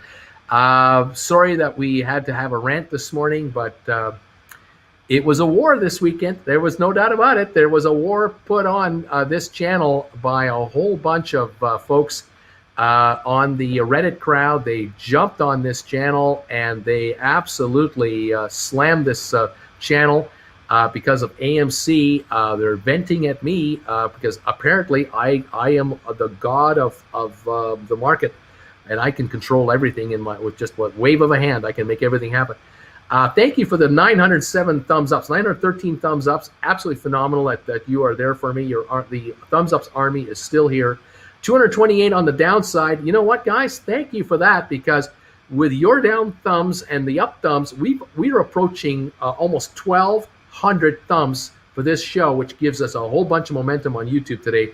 And you guys are really helping us out. I thank you. We're going to be over 1,000 thumbs ups here in mere moments. We're at 967 right now. We're going to hit 1,000 thumbs ups in like the next second. 992 now. It's happening right now. I'm telling you, there it is. 1,000 thumbs ups have just come through here. Thank you for the thumbs ups, you beautiful people who follow this channel. I can't thank you enough. Really appreciate it. It has just been an unbelievable ride the last little while, but what a weekend we went through. We're now at 99,658 subscribers. We've lost now in the last 3 days over 1,000 subscribers. These are AMC people taking a hike from this YouTuber. I'm not sorry to see them go. They can't handle the market. They shouldn't be on this channel. I mean, if you can't handle what I'm telling you in plain English, you shouldn't be in the market whatsoever. Get out of town, go somewhere else, find another life. Telling you, I don't need the aggravation from crybabies from AMC shareholders, the biggest crybabies on the internet. Unbelievable. 1,100 thumbs ups now. Thank you guys. Keep them coming in. You guys are awesome. I gotta tell you, the crybabies at AMC are just unbelievable, and they just can't handle it. They cannot handle how their shares trade, and they can't handle anyone commenting on what's going on with their company. It just freaks them out to no end. And like I said, for whatever reason, there were a number of AMC people that were shareholders of subscribers of this channel, and when they asked me for, quote, my opinion on AMC, and I give it to them, they unsubscribe, because if I don't tell them what they want to hear, oh well, then you don't know what you're talking about. So that's the way it is. Okay, we'll see you around. Good luck with all your other YouTubers out there. There's a pile of guys out there who will tell you what you want to hear. I promise you, you'll find there are dozens of YouTube channels where they will tell you what you want to hear on your AMC. They really will. They will promise you all kinds of upside. And if that's what you want to hear, you'll find it. Believe me, it's out there. Go get it. But don't come crying to me for campfire stories about how great AMC is going to be. I'm not here for that, because I don't see greatness. I see misery for the company. Unless they can find a way to issue 200 million shares from the Treasury and bring in $5 or $6 billion, I see nothing but misery for AMC's bank accounts and shareholders long term. But hey, day to day, second to second, the stock will do what it does, and it could go higher, it could go flat, it could go lower. I mean, right now at $29.55, this is an unbelievable price. This is unbelievable price on GameStop. This stock hit $20 in January on the initial rush of all stocks, including GameStop, to 500 a share. It only got to 20. It's now at $29.59. This is incredible. This is 50% higher than the all-time high back in January. That's like GameStop right now trading at $7.50 a share. That's what this means. AMC at 29 is GameStop at $7.50. That's the ratio right now. Do you see GameStop at $7.50? No, you don't. GameStop is not mirroring AMC. GameStop is going up in sympathy, but GameStop is now $228.48. It is not getting the rush that AMC got. And when AMC hit $35 a share, 35, that's like GameStop going to 900. That's the equivalent of a $900 GameStop. Friday, it got to 267.68. That was it for GameStop. That's as far as it went on this little wave of, the vortex of AMC. AMC right now, 29.17, up 305 on the day, holding a gain on 78 million shares. This stock has got to trade 100 million an hour every single hour to hang around here. It needs 600 million shares a day, otherwise it's going to falter. The first hour is usually the best hour for all stocks. That's usually your most active hour, is usually your first hour of the day. And we're now, what are we in, 20 minutes into the session right now, or 10 minutes into the session, 78 million. So it's good, but it's got to keep it up, and we'll watch for that. SoFi, what is SoFi doing? Can anyone tell me what is SoFi actually doing today? I would love to know the exact symbol for this thing on MarketWatch, because I can't seem to identify it here. And I'm not finding it trading for sure. I think I see it, but I don't know if I see it. So I'm having trouble trusting what I'm seeing here.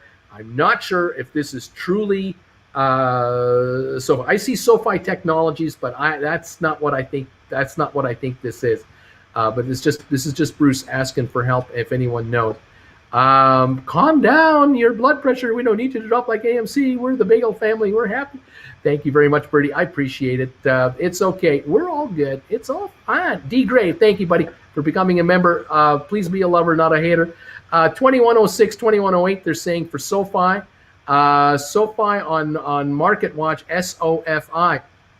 I keep putting in these quotes, SOFI, and I do not see a reference to the stock when I put that symbol in. I hit the return button to have it go to the market, and it's showing me SoFi Technologies, and I'm not sure if that is what we're really following. I'm not sure. Volume 552,000. Again, I just don't know.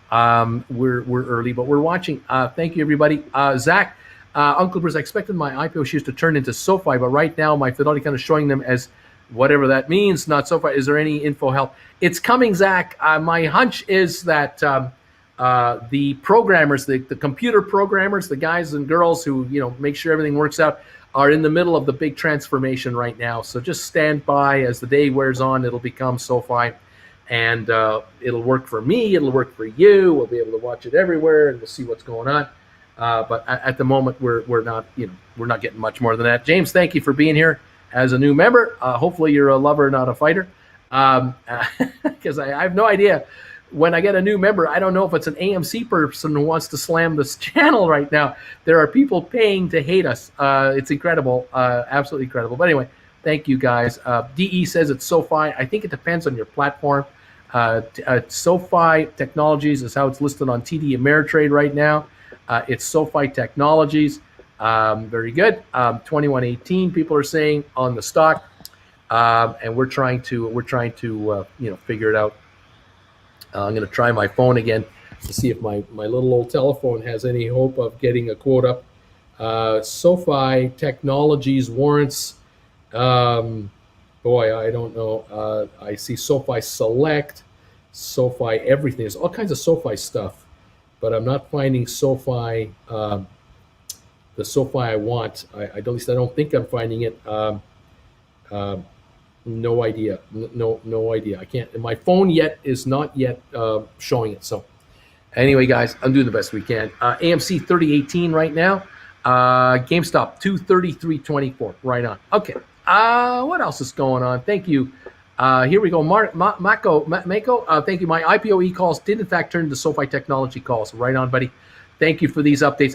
All of you guys telling me I appreciate this. This is great. TD has it as SoFi. Devil King is a new member. Thank you for joining, I think, Devil King. I'm teasing all you guys. SoFi Technologies on Questrade. And check Yahoo for SoFi. Type SoFi, it'll show up. You have SoFi on Fidelity. It's all coming together out there, bit by bit by bit. I'm showing 2101 last trade, 2097 last trade now on my market watch, but I can't get it to confirm on my phone yet. But it's a different system, and so we're just figuring it all out. The Dow is up 135. It's given up a lot of the gain from this morning. S&P is up 16. Nasdaq is up 78 points. All right, SoFi on Webull. RBC has SoFi. My SoFi calls have switched. The shares not yet.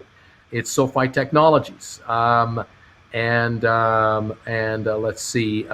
Michael Tucker, Stark Markets, is wondering if you can answer super chat from an hour ago. I probably got a bunch of them that I haven't answered. I would imagine the way this morning has gone.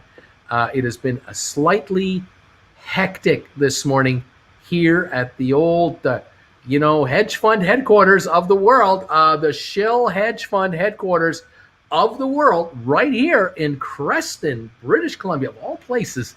This is where all shills come to roost and are found easily on a YouTube channel.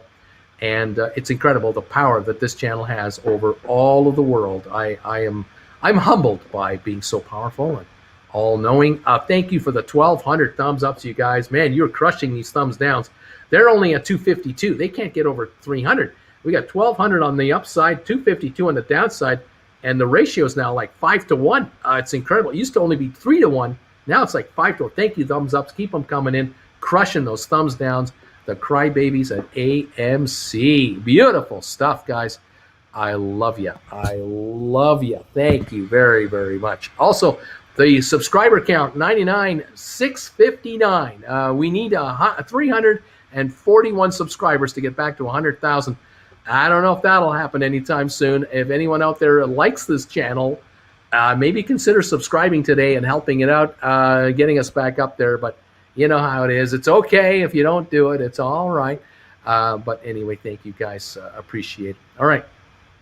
What else is going on here? AMC stock 29.89 apparently is where it's trading right now. On what is it? 73 million, 92 million now. Excuse me, 92 million shares. Okay.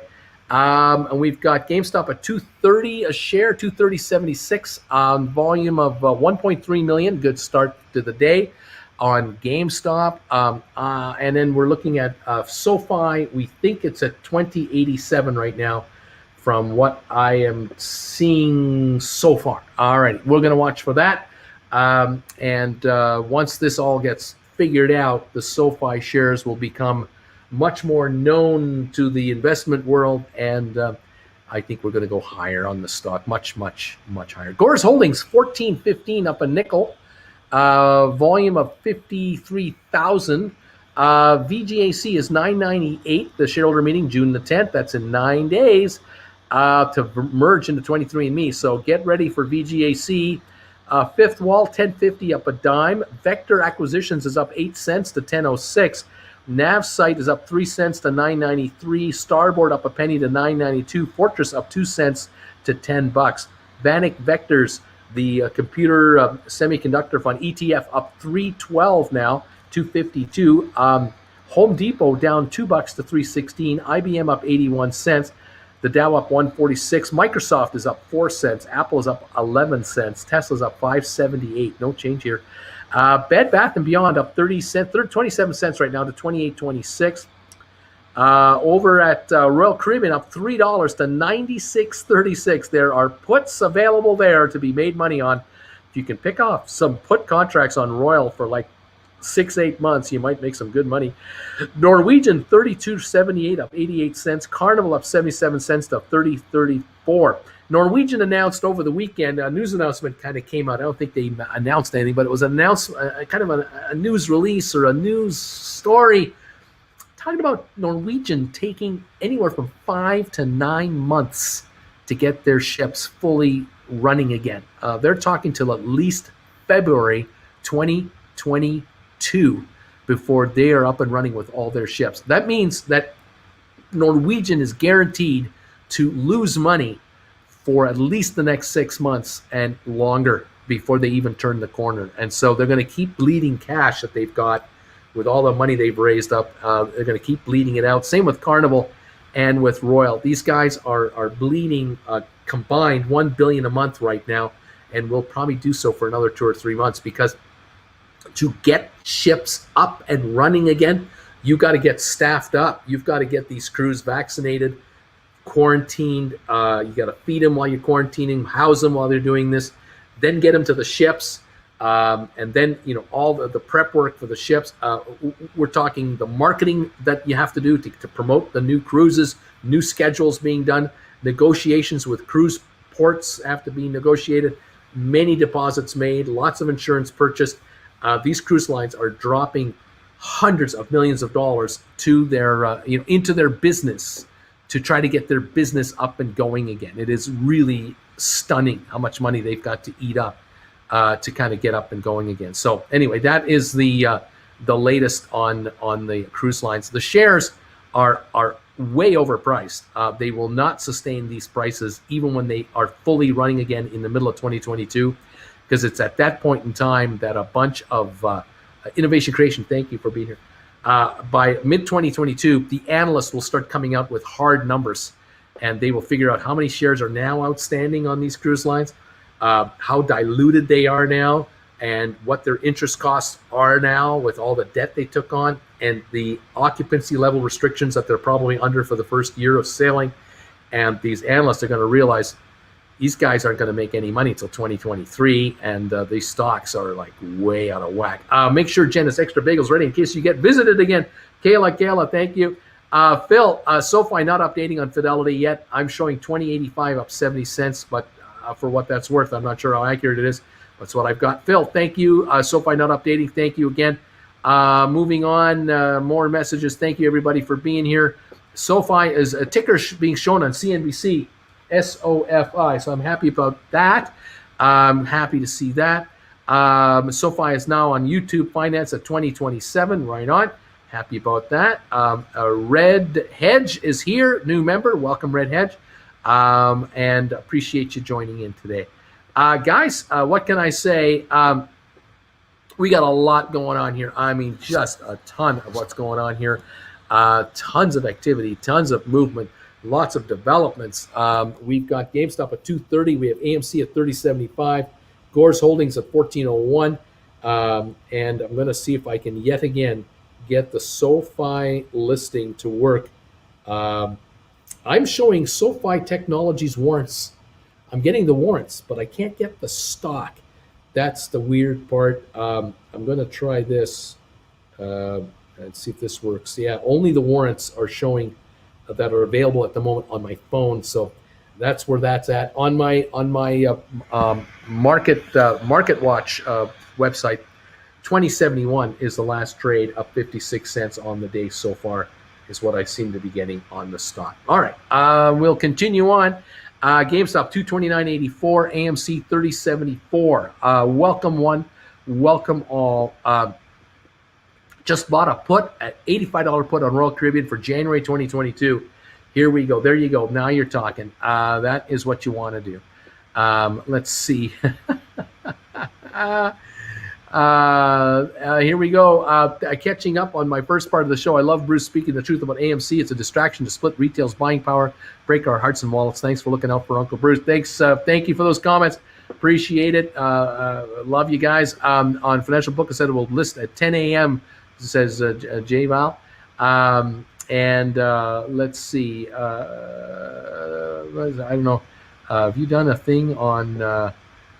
Vic, it matters not between one and the other. I believe the reason for SoFi to be on NASDAQ, because they're more of a tech kind of, entity. They wanted to be there, more tech followers on NASDAQ than on New York. But I think the listing fees are lower as well. I think it was a money decision on top of everything else. Just a hunch. But that's what I got. We'll see what's going on. Thank you, everybody, for being here today. Appreciate this, that you're welcoming, of course, our new members, which I think is fantastic as always. Thank you guys for doing that. You make my job so much easier when you're here helping me out, welcoming the new members to the show and to the channel. It's fantastic. Alrighty, 2073 on SoFi Technologies right now. And that's what we've got. Drew just got another 100 VGAC. Right on. Pick them up while you can. You got 9 days left. The shareholders meeting is coming up in 9 days. They're going to approve the takeover of 23andMe. That's happening. And this stock isn't going to be here anymore. So, yeah, your days are running out on VGAC at $9.98 for sure, in my opinion. Let's see. A SoFi 122 $20 call selling for about $4.50. So they're in the money 66, 70 cents. And the rest is premium, and that they've been in this 350, 380 premium range. That kind of makes sense right now, but that is pricey. You may want to look at 2250s for SoFi calls. You may want to look at those to get more at a lower price, better leverage. But you can afford these 450 to control 100. They're in the money, of course. They run to $30 a share. These are worth 10 plus premium, probably 12.50. You'll almost triple your money. So nothing wrong with that. Nothing at all. Let's see. SoFi calls tanking is just correction. It just could be a lot of adjusting going on. The market makers are constantly adjusting. We're 2074 on the stock. So watch the movement up and down, up and down. Aaron, stock markets, are you calming down now? My super chat earlier was supporting you in GameStop, and you skimmed over it. I was just trying to help. Stay healthy and look after yourself. Ignore haters. Aaron, thank you for this.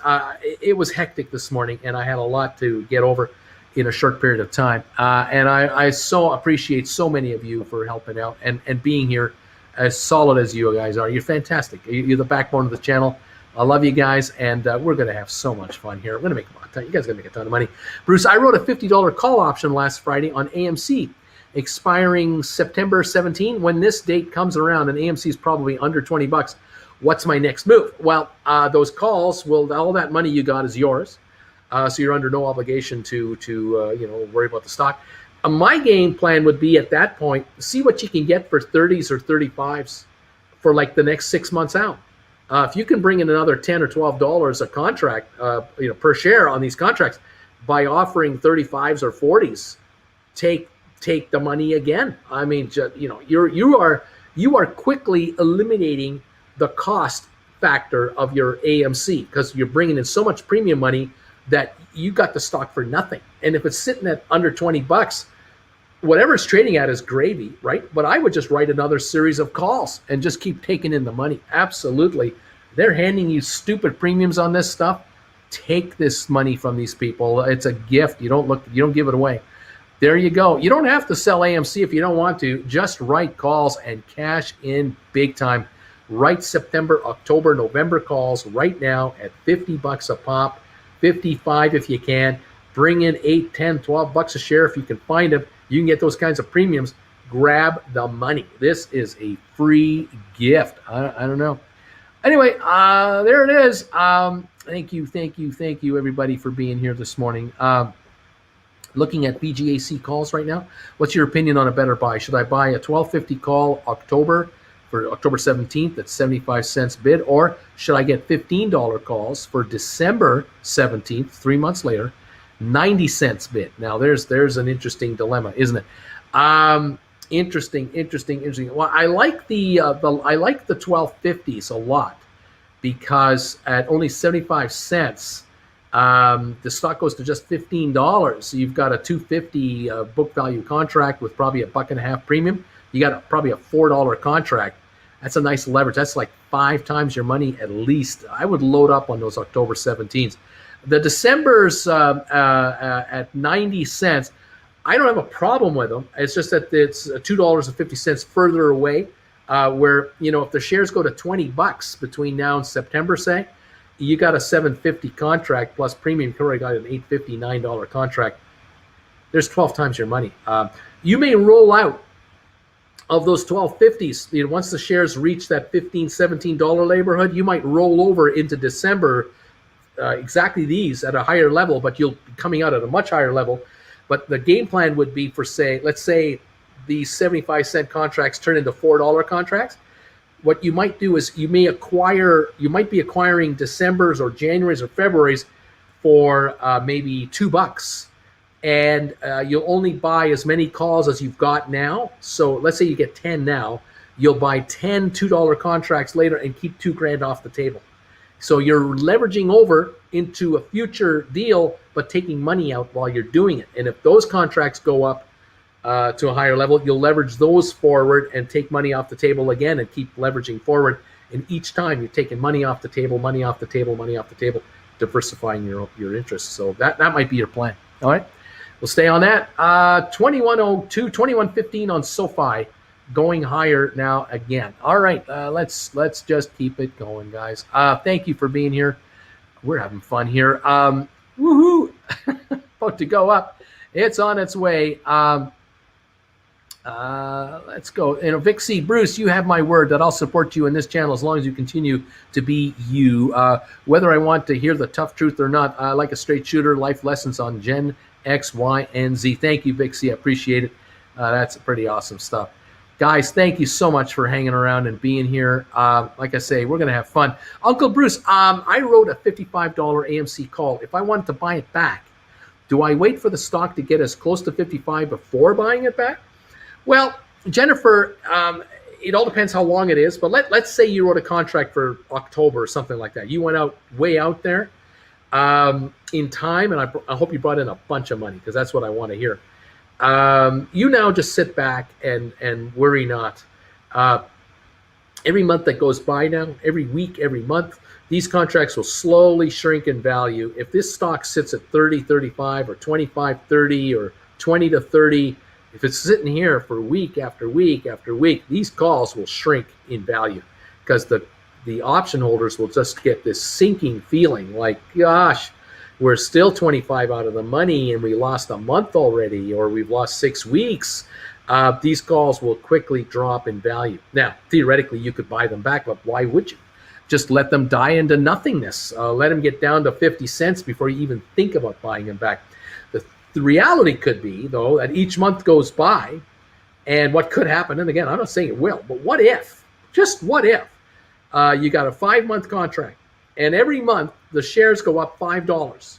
So next month they're 35, and then a month later the stock's 40, and then a month later the stock's 45. But the contracts are a month less in time, right? Each month. So you get to the point where the stock's at 45, and there's a month left, and you got $50 calls.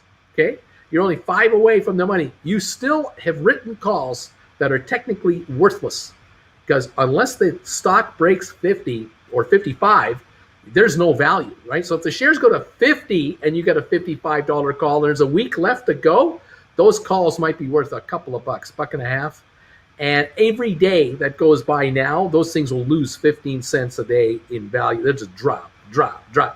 And you could theoretically buy back for $1, 50 cents, or nothing. If the stock doesn't break 55, you don't buy them back. And they die worthless.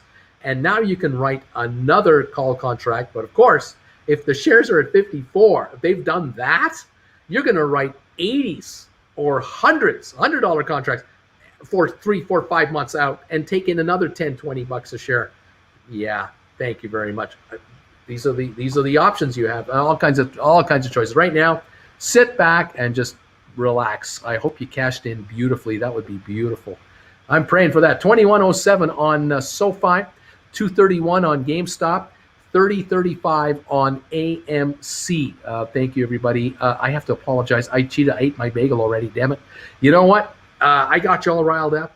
Your hunger level spiked early. You got to take care of yourself. I don't want you fainting on me while I'm ranting and raving. It's all good. Those of you out there who are watching me from around the world, I want to say thank you for your support of this YouTuber. Thank you for sticking by while being attacked. This channel is being attacked from all sides.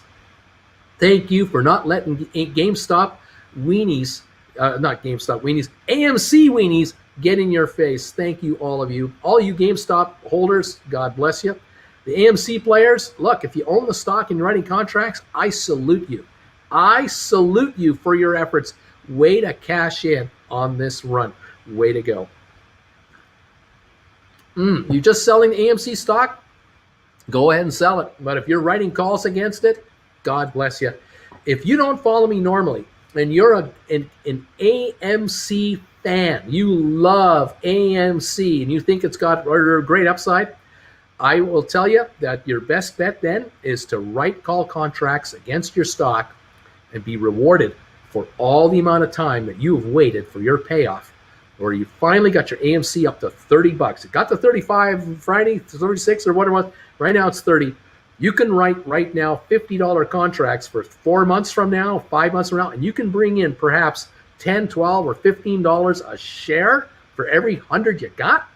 I would write those contracts as quickly as humanly possible, because even if the shares go up and you get taken out, you're out at $60, $65 a share. Congratulations for taking a sell order on your stock. But you take the $10, $15 a share right now in your hand, pay some bills, do whatever you got to do with that money, diversify into other stuff. You see GameStop go down to 20, take the bucks and put it into GameStop. Buy it on the dip. You can do whatever you want. If you can get enough stock to buy another 100 shares, you can write another contract against your stock, bring in even more money. God bless you out there for doing what you're going to do. Let's hope for the best for everybody. VGAC calls for 1750, 15, 12, 50, 10 for January. Do you believe that 23andMe would go above 20 by then? Why would you go for the 10 just guaranteed gains? Guys, I like the 23andMe merger with a VGAC. I always have. I've always liked it. I like the people involved. I like the people on the SPAC, Richard Branson and his gang. I like the people on the 23andMe side. I like all of the entities that have already funded 23andMe. $800 million has already been put into 23andMe over the last 10 years. I like every investment group that has put money into that deal. I love all of them. I love the fact that there's $950 million going into the treasury of 23andMe the minute they start trading. And the fact is that there's $500 million bucks being brought in by Wall Street banks into this deal on a pipe financing. I love the groups that they've approached to raise that 500 million extra money, or 550, whatever that money is. I like every player on this deal. The players are all over the map on this deal, and they're solid senior Wall Street backers. This stock is not going to be $9.98 much longer. And on the open market, there is no reason to think that all of these players, all of these guys, every single hedge fund, mutual fund, pension fund, investment banking group, all of these guys, all of them are figuring, well, it'll go to 18 and we'll be happy with that. They're not looking for $18 a share. They're not looking for $21 a share. Give me a break. These guys are looking for triple digits. They're looking for a 3 handle on this deal, 100 plus a share, and they're prepared to wait to get it. Are you prepared to wait and get it? I'm telling you, you get in here now, because $9.98 is where it's being held at right now. The meeting is in 9 days. It's over in 9 days. It's all over in 9 days. After that, the stock will be called for trading as 23andMe on the New York Stock Exchange. It's not going to be here anymore. But you know what? It's up to you. What kind of skin have you got? How thick is the skin you have? Can you handle this? Can you take it? Can you buy call contracts on this stock at 10 or 12.50 and buy these January calls? Put the money on the counter. Pick up as many calls as you can afford to get your hands on, and leverage yourself to 500 shares, 1,000 shares, 2,000 shares, 5,000 shares. Load up on these calls and then just do this. Fold your arms and just say, okay, I'm in now. I'm good till January. Show me. That's what you got to do. And that's what hedge funds are doing. That's what Warren Buffett does in his way. You've got to do it in your way. You have an opportunity with these SPACs that I keep recommending. You have an opportunity to leverage up the power of your portfolio into hundreds or thousands of shares rather than 10 or 20 or 100 or 200 or 500 shares. You can handle thousands of shares through contracts way down there, down to January, with the thinking that between now and about August, September, you might already be selling out these contracts. And it's possible that in many cases, you guys are going to sell calls at a stupidly wonderful price, and you're going to roll into brand new calls that are March, April, May of next year. And you're going to get calls there only using a fraction of the money you've just taken off the table on these calls that you've just made. You're going to get richer and richer and richer. You play this right. Just hang around and enjoy the show, guys. It's early. Observe thyself. How you doing? Good morning. Aaron, 234. We're going to fly. 239 on GameStop right now. Up $17 a share on GameStop. 2113, 2107 on SoFi. You guys are going to get rich. You got to just hang around. Enjoy the show. For those of you at AMC, you got to just get a spine, get tough, hang around with what we're doing. But on the AMC shares, no guarantees on what those shares are going to do. They're now at $30. They're not going anywhere. They're at $30. Volume under 39 million. That's not enough volume.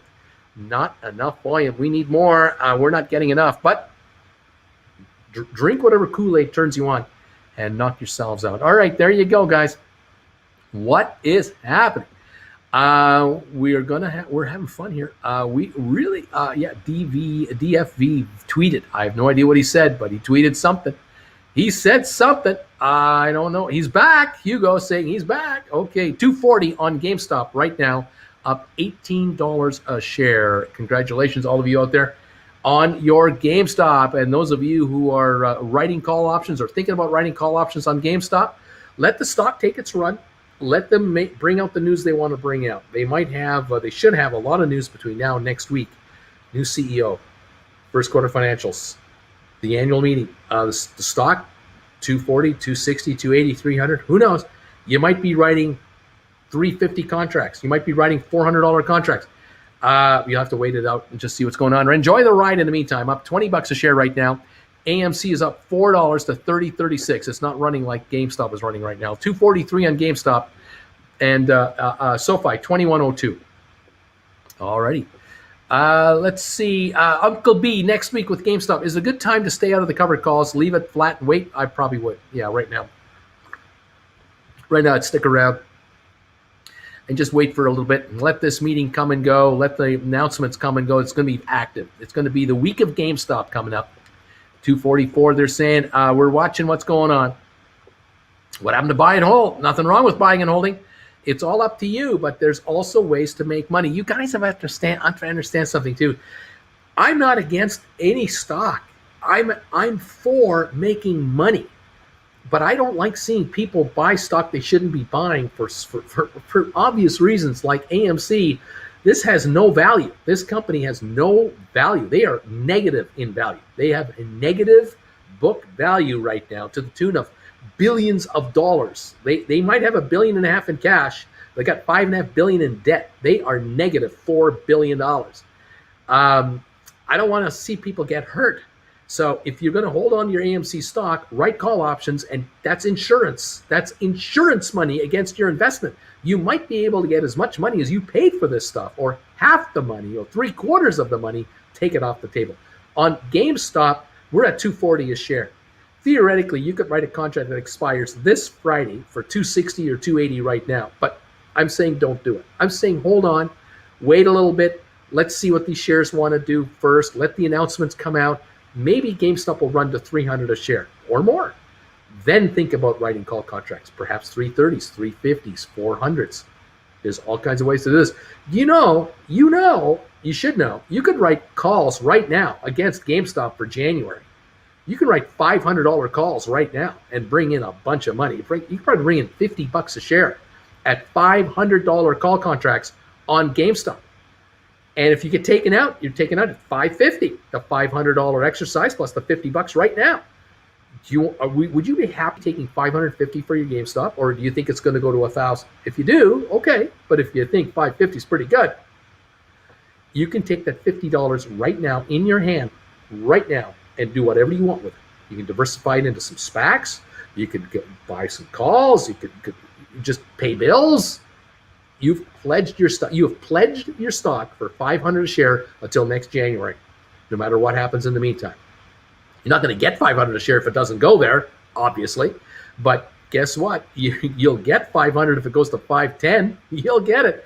So take 50 now. You're taking $550 off the table. You want to do that? You can do that. It's up to you. On the other hand, wait around, see what happens the next couple of days.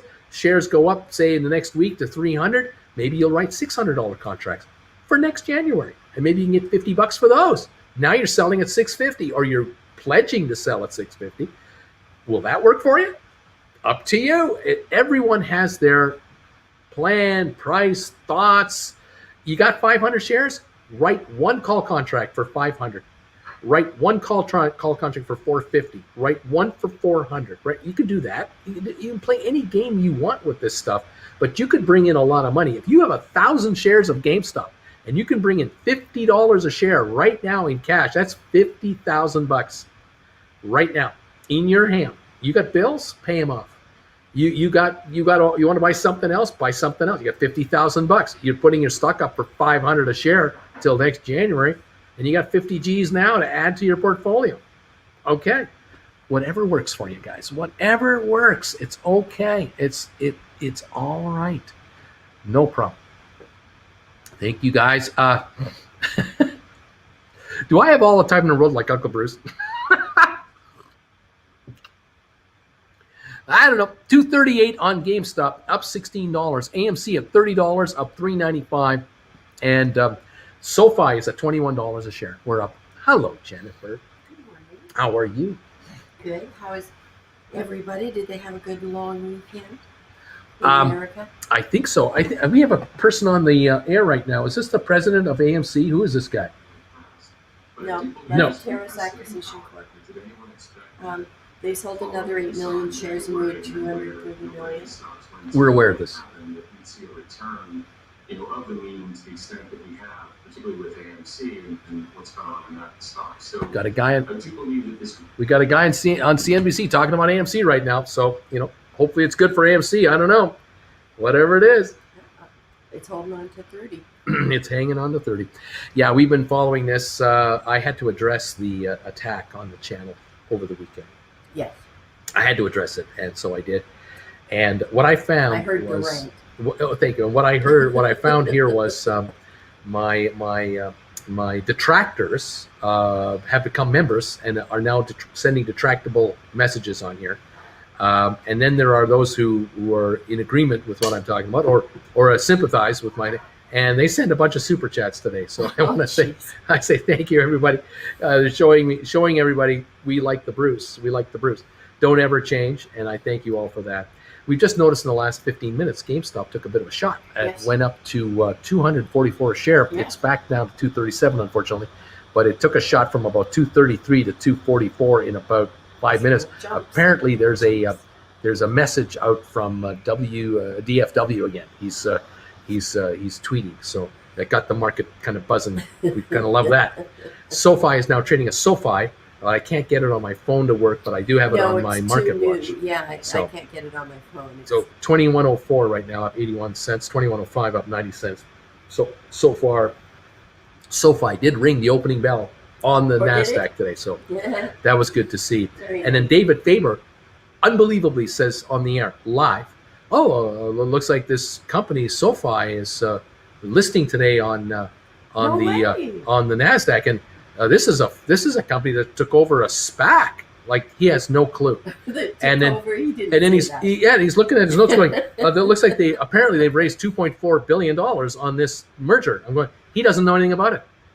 Not a clue. This is a finance company He knows But- nothing about it. This guy is like the brain on this network. But just like when people ask you about stocks, you can't know every story. Guaranteed. can't. Got you there, but you know the SPACs have been Yeah. nailed badly, and he's talking about some SPACs are It trading took less than over. $10, but it looks like this one's a bit of a success because it's trading at $20. Like no kidding, Dave. Like geez, welcome to the party, pal. Where are you guys hiding? What rock do you sleep under? I thought they knew their stuff. They don't. They're busy. They're looking at other things. They're That's- busy. They're too busy talking to their hedge funds friends, and then they're too busy talking to Republican congressmen about whatever. I don't know. I just don't understand. Just poking the tiger. I'm poking the tiger. I'm poking it. Poking the tiger. Oh, You like to poke a bagel? I'd love to poke a bagel. I need to poke a bagel real bad.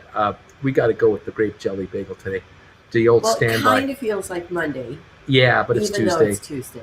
It's gonna- Yeah, we need a grape jelly jump Gonna start. mess us up for a while. but- Really toast that bagel nice and crispy for me and make it really so crispy. in Osoyoos, which is just down the road from us, Yes. at 5:30 this morning, it was already 19 degrees. Well, that would for It's Americans. summer. For Americans, that means it was already 70 degrees. It means nothing to At most of my viewers. 5:30. No, but Yeah. America's the only country that doesn't use metric. Well, So okay, fair they enough. should learn it. Oh yeah. Tell that to my viewers. I just lost 50 subscribers right there. You should learn it. Going, Fahrenheit. Jen, you're killing me. What is it in Fahrenheit? Today's high here in Creston will be 84. Oh, it's gonna be so Tomorrow's high 91. nice. What? Thursday 91 again. The two hottest Okay. days of the year for us Bring are coming out up. the sunscreen. Bringing it out, baby. Woohoo! So we're Jennifer's blowing excited up. around here. We're hitting the 80s and the 90s for the first time this year. Finally, after getting out of the 50s and the 60s, unbelievable. Oh, that's good stuff. SoFi 2109 right now. Volume, as far as I can tell, about 500,000 shares at this point. GameStop 234.99 right now. AMC at 29.37 at this moment in time. Thank you, all of you, for being here and keeping me posted on what you're hearing, what you're seeing, what you're noticing. I appreciate this. I know that a lot of you on your accounts are still waiting for your SoFi to be properly showing. I'm waiting for it to properly show up on my phone. We're watching it right now on Market Watch. We're trying to stay on top of this market to see just what's going on. AMC, they're talking to an analyst of some kind about AMC. And while he's talking, the stock's going down. It's now 29.07. This is the low of not quite the day, but 28.84 was the low. I think we're at the low of the day. We may have just touched it, and we're now at 29.15. 158 million shares traded on AMC right now. From what I can tell you, that is what we are seeing here. 234.36 on GameStop. It hit 244 on a quick run, but it's backed off a bit. We'll see what's going on. Alrighty, guys. Thank you, everybody, for this. Yeah, it's crazy. It is just crazy. We will be busy. The classes. We are talking about classes here. I did a bunch of one-on-ones this past weekend for Saturday, Sunday, and Monday, and I kept getting told again and again and again by my one-on-one people, this thing about doing classes is a great idea. I want to. Not only do I love having one-on-ones with you, I want to be in your class as well. So we are working on that. We will be going down the road quite a bit this week on that front. I will keep you posted. I want bagels with Bruce Cup, says Bolster. I'll keep you posted on the classes, the schedules, the timing. As soon as we have it, it's under construction right now, and we are excited. We are leaning towards weekend classes. Of course, we're looking at Saturdays. We might be looking at Saturdays and Sundays. We might do classes in the sort of the mornings-ish, sort of. We're thinking of a 2-hour time frame here-ish, 20 people maximum per class-ish. And then we will edit the class into like a more concise format and upload those to the website. And those of you who want to catch the live version or the rerun version, you'll have your choice. And we will then add 2 a week if we can pull this off. If we can do one class on a Saturday, one on a Sunday, maybe a beginner's class and an advanced class or something in the middle, we'll figure it all out. There's so much I have to figure out. But we're hoping to crank out 2 a week for like 10 weeks. So we'll have 20 classes on the website in like 10 weeks time.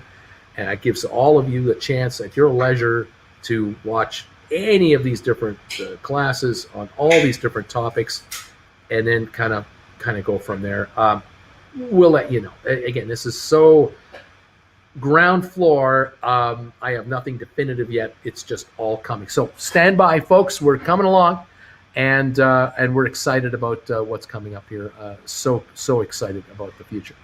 Okay, what else is going on here? Thank you, those of you who are here catching the show. We're getting ready to have a bagel.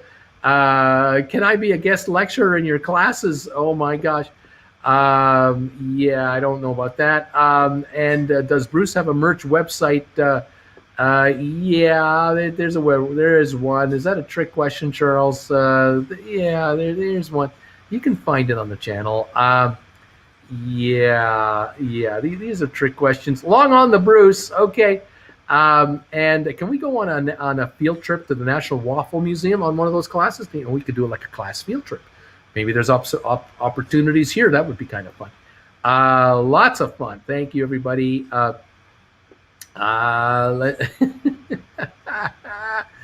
don't know about that, Uncle Bruce. Hello, Ashley says D. Gray. Thank you. They hate you when you're right.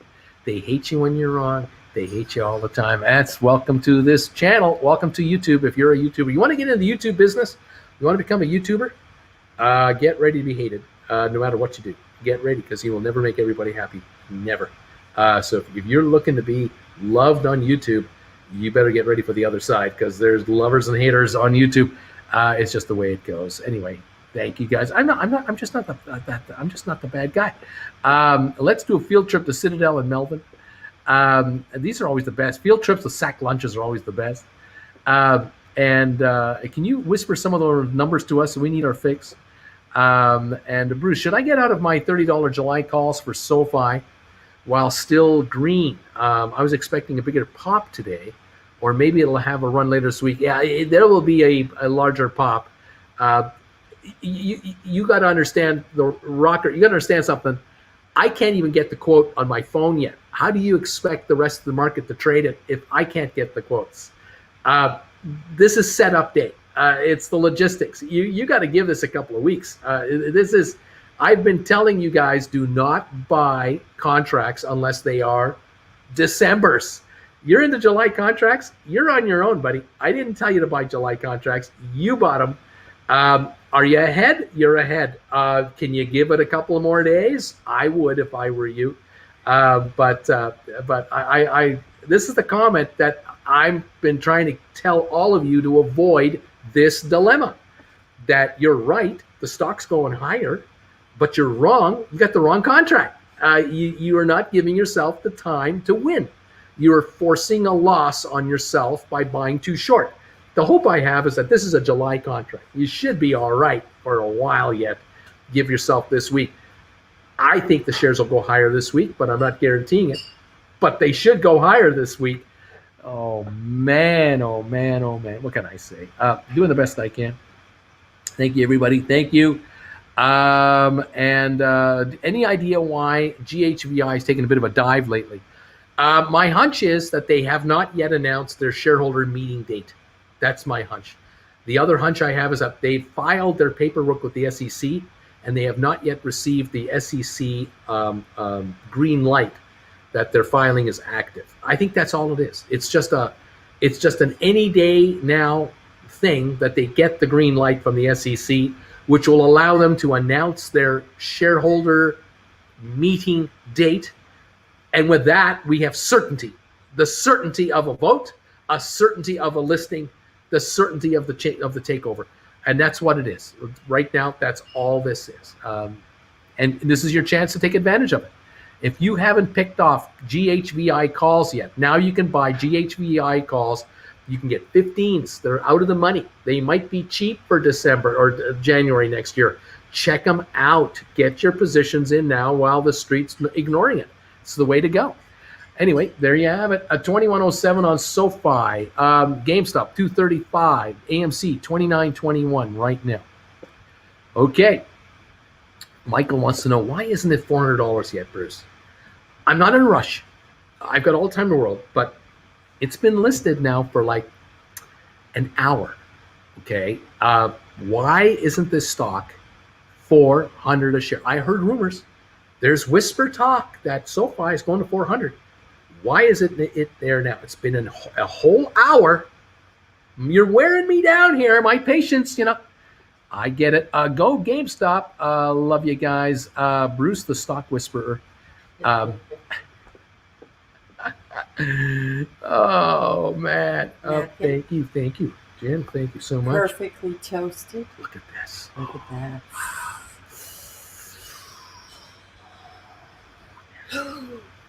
I am your bagel. I am your bagel. No. Woo. Thank you, Jen, so much. There's a lot of jelly on that one, not so much on that one. But Yeah, smear them around. smear it around. Just smear it. Smear it. It's all right. Thanks, Jen. Fantastic. Getting ready to smear. What can I say? Bruce, what are your thoughts on using brokerage margin to buy more SPAC contracts? Not a good idea. No margin. Don't be using margin. Yeah, hey, I mean, like, it's been an hour. Come on, man. Mike, should I buy $500 contracts for SoFi for 6.9, or is it a bit too early? Michael, 81 with a cool ocean breeze here in Ormond Beach, Florida. Oh, man, that sounds exciting and awesome and delicious. It's so tempting. Man, you guys kill me. Love it. I love it. CNBC is interviewing the SoFi chief executive at 11 o'clock a.m. That's great. Maybe that'll run the market. That'd be great. Mr. T, Brucey, just curious, what's your favorite Middle Eastern country by any chance? Is Oman or is it Oman? Or could it be possibly Oman?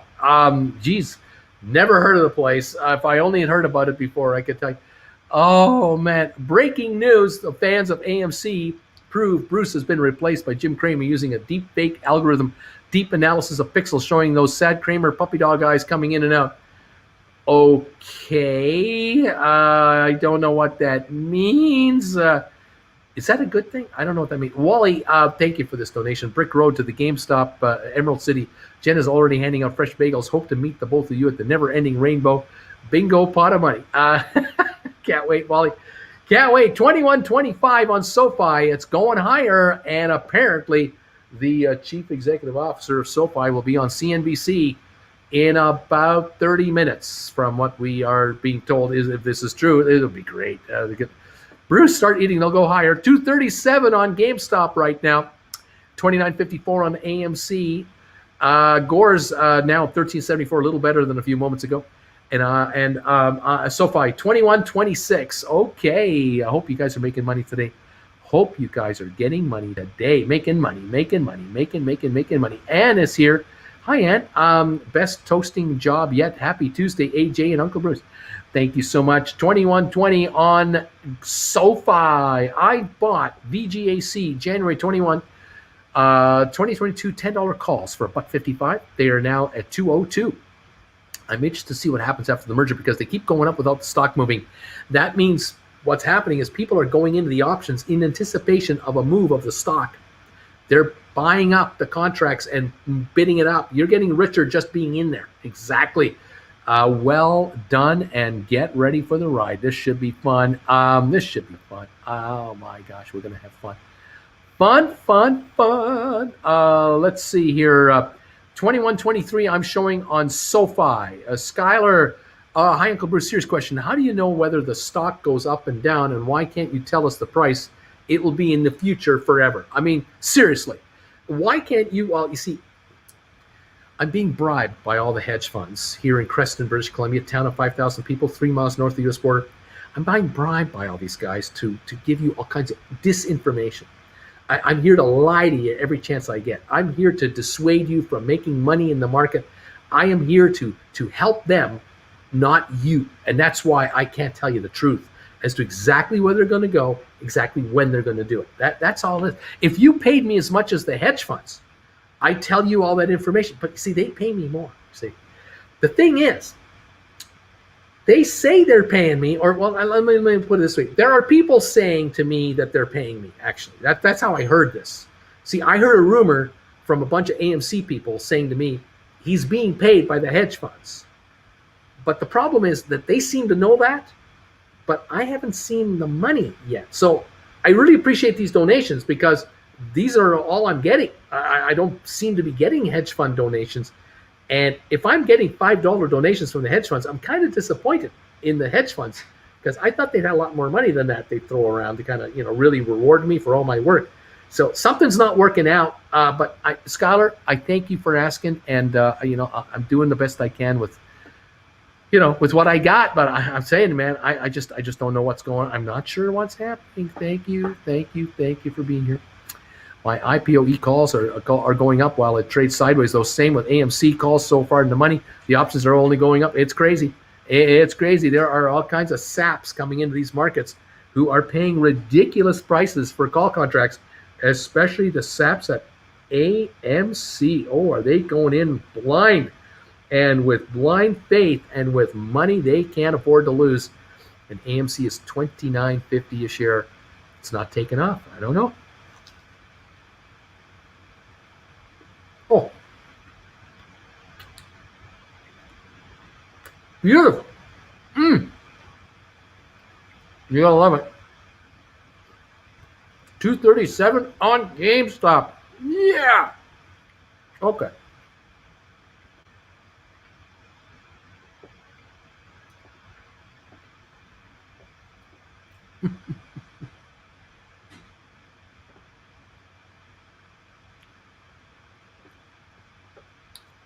Purchased a Gores holding call for $17.50 for October 15. Too early?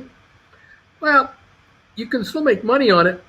And if you got it cheap, the stock reaches, 17, 18 bucks, 20 bucks, you're going to make some good money. So, no, you'll be all right.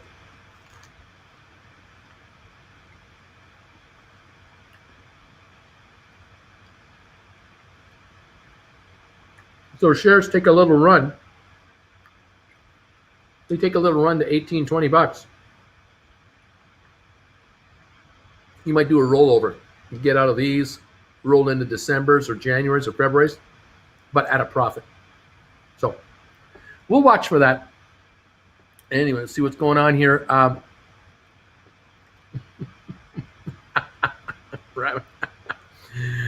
find it hilarious that anyone thinks that Bruce's sphere of influence is large enough for a hedge fund to give a crap about. No offense, Bruce, but I think we're on the same page with this. I don't know. I mean, I got almost 2,000 people watching me live. I mean, what if 2,000 people watching me live are all hedge fund owners? 2,000 hedge funds around the world are all watching me live. There could be like $5 trillion of power watching what I say, watching how I eat this bagel. This could influence markets for months to come. I don't know, Rev. You could be right, though. You could be right. I heard a rumor a long, long time ago.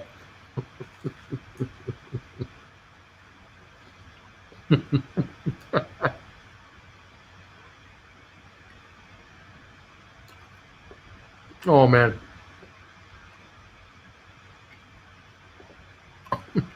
There you go. There you go, Aaron. Good luck to you.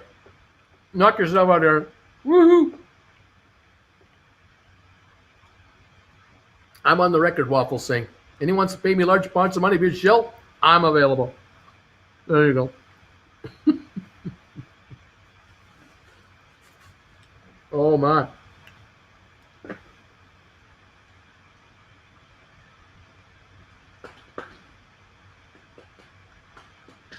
Bitcoin, 36,800 and something. Wow.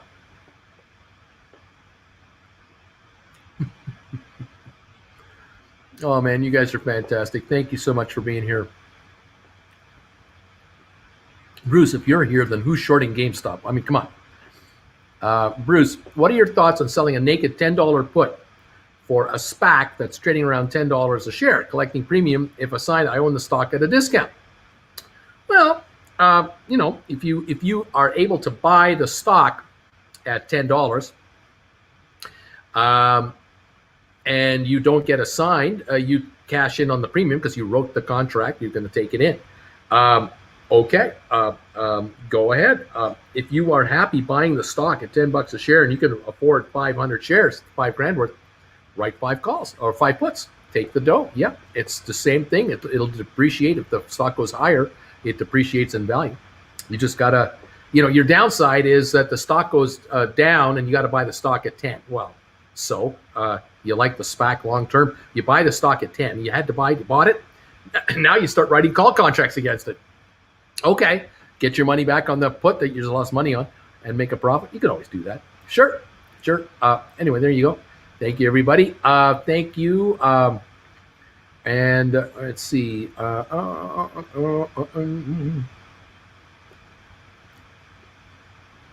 Mike D, Uncle Bruce, your advice. I bought 6,000 shares of IPOE at 17. When can I retire? Let's see, $400 a share times 6,000 shares. How much money is that? It's a $400 a share. 1,000 shares will be worth 400,000. Be 2.4. $400 a share. 2.4 million. You should be able to retire on that, Mike. Although I don't know your lifestyle, Mike. I don't know the kind of people you hang out with on weekends. You might be spending too much money to even survive on that. But 400 a share, I think you got it. What if we all love Bruce? Then what? Oh my gosh, Mr. Seneca, try to figure it out. GameStop call option writing. I got 300 shares. Buy to open, leg option, January 2022 call, $5 call, last 43.50, bid, ask. Does this look right? Okay, if you want to write calls, you would have to sell to open, not buy to open. You would be selling to open, and you would be trying to get the highest price possible for your call contract. And I would be offering it at $49.45, so a nickel below the ask, so that the buyer has to come to you to get it. That's what I'd be doing. And that, otherwise, the quote looks about kind of accurate, I guess, 44 to 49.50 bid ask. But I'd be offering them at 49.45 or 49.40 or 49.25. Be the cheapest offerer for your 3 contracts. You'd be writing 3 contracts at 49.45 if you could, and it's sell to open. That's how you would enter your order.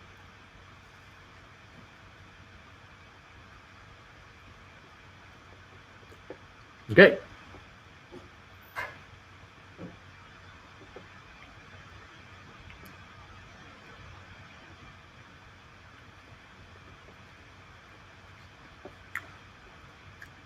$2,000 hedge funds watching Bruce right now to make sure he's shilling right. That's it.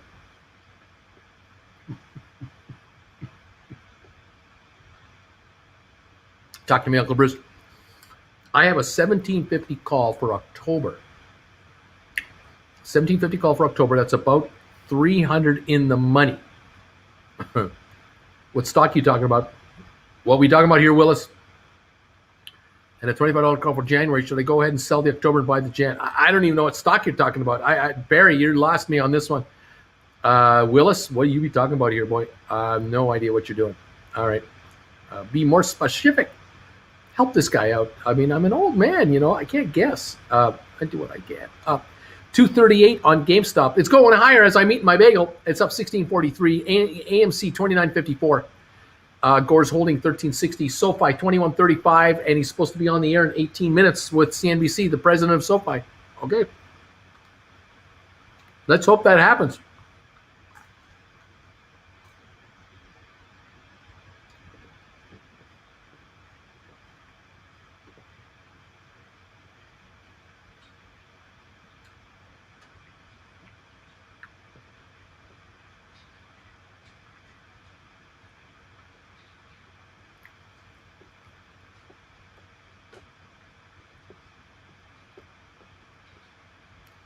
Dober Mamba, you have fun with the doctors. Be good. Do what they say. Is it normal to buy to close an option for the bid to be higher than the premium I paid?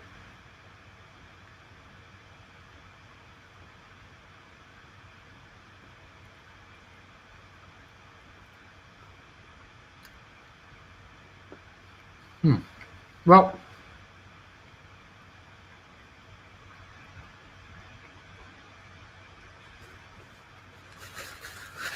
come with the black rule.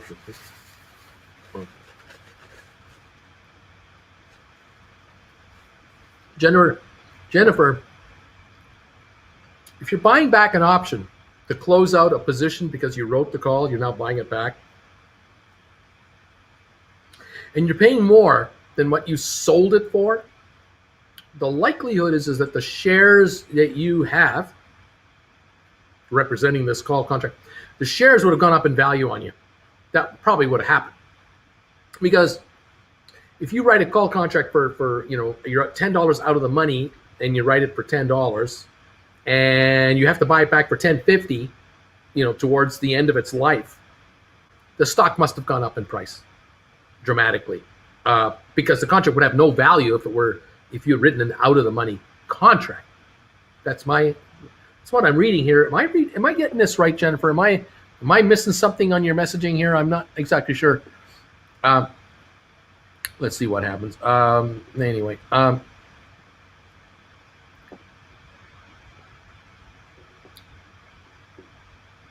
wonder if SoFi will change the SPAC narrative.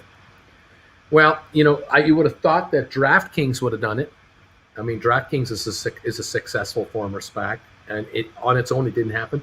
Now SoFi might be a real legitimate, changer of minds. I guess 21.45 up $1.30 on SoFi. Let's hope so. Anyway, your bagels move markets 239.97. We're going higher on GameStop. My bad, Uncle Bruce. Okay, Perry's. That's a 1750 SoFi call for October. That's up $300. And a $25 SoFi call for January. Now, should I close out the October and buy another January, or let that October run up a bit more? Okay. Let the October run up a bit more, like a lot more. You don't need to get into the $25 calls at this point. You run your 1750. Let this thing go to 25, 27 bucks, and sell that contract at 12, 14. Take a shot. Run it. Take the money higher. And if you've got any spare cash lying around, and you can, if they're cheap, if the 25s are cheap, then buy some with cash. But otherwise, I would stay here with the 1750 because you're in the money now, and you're getting richer now. You're going to get richer now. Yeah, it's looking good, baby. I like that move. Like what you got. Just hang in there. All righty.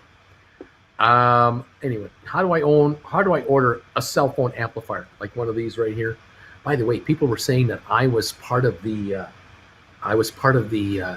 what's the word I'm looking for? The Masons. He's a Mason because of this logo right here. Didn't understand that this is a sextant for navigational purposes to help people navigate on the oceans. It's for my stock market channel or my Trying with Bruce channel. Clueless. Anyway, if you want any of these, send me a donation on PayPal for $60 American dollars, 60. Include your address. We will airmail it to you. Include shipping anywhere you are. $60 US we'll send you one. And thank you for those of you who've already ordered one. And we've sent a ton of them out. Okay. 237 on GameStop. I got to get back to my bagel. And SoFi, 21.40 up $1.25. Woohoo! Let's see here. What else is going on? That's what a Mason would say. That's what a Mason would say. So when will it go to 400? Can you tell me exactly when this is going to happen, please? Because I can then make plans. I can put in an advance order for my Bugatti. I can put in an offer for that $1 million home over there. Just Bruce, just tell me when SoFi hits 400. That's all I want to know. I won't bother you any ever again. Could you just...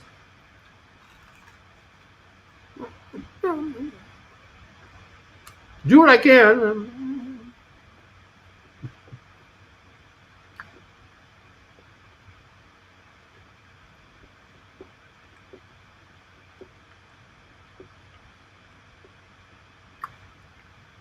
AMC 29.28.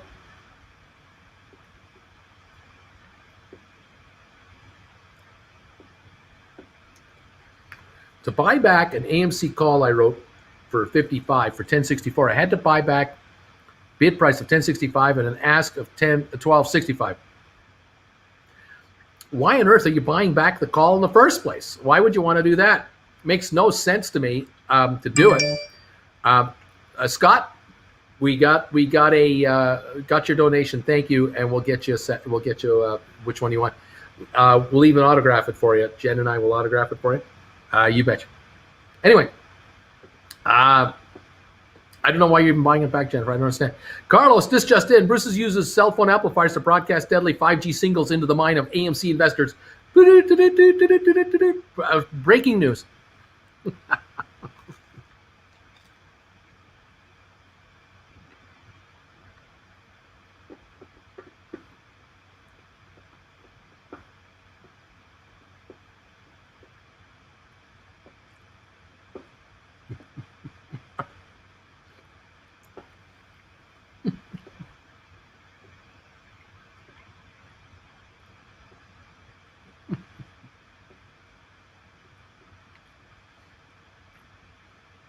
There is a rather large short position on SoFi. Did you know that? 24 million shorted on SoFi. Just so you know, 21.55 is the stock right now, up $1.40.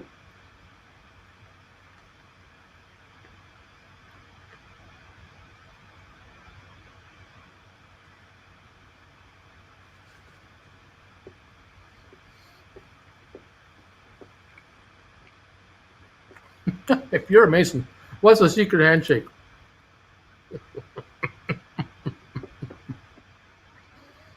Oh, man.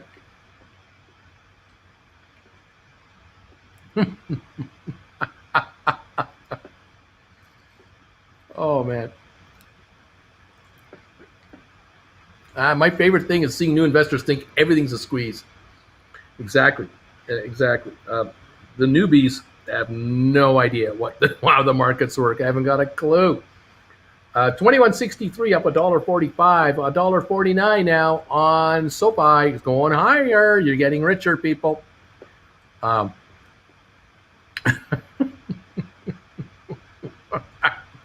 sextant kind of looks like a pyramid with an eye. Karsten, thanks for coming a new member. Oh, man. Welcome, Karsten. Welcome, Karsten. Welcome. Welcome. He's here. Woohoo. Oh, man. Oh, man. Oh, finally somebody with class. Welcome, Karsten. You're here. Someone with class. 239, 238 on GameStop. 29.23 on AMC.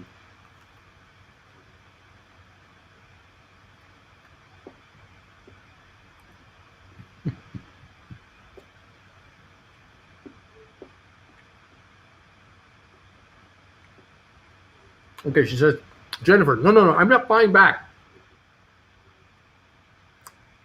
Just want to be prepared if the stock were to nosedive or gain momentum to have a plan rather than waiting until January 23rd for the call to expire. Okay, well,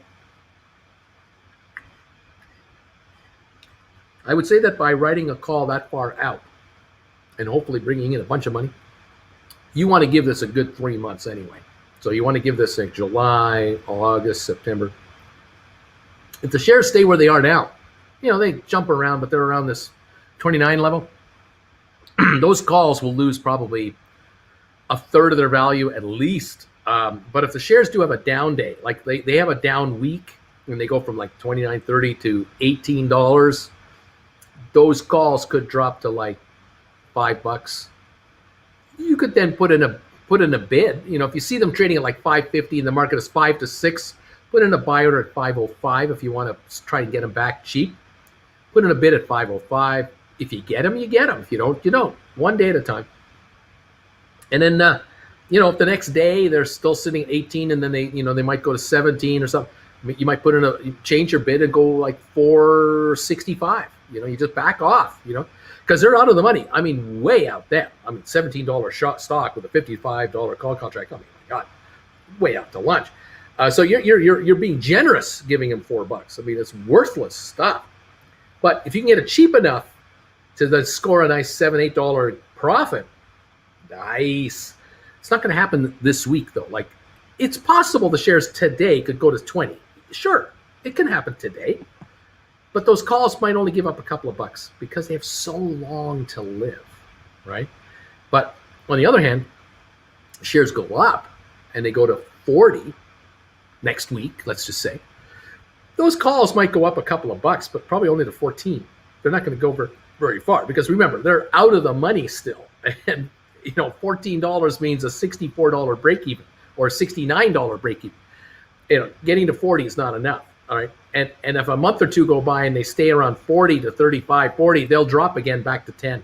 They'll drop again. So sooner or later, they will give up a lot of that premium value no matter what the stock does, unless it goes over 55.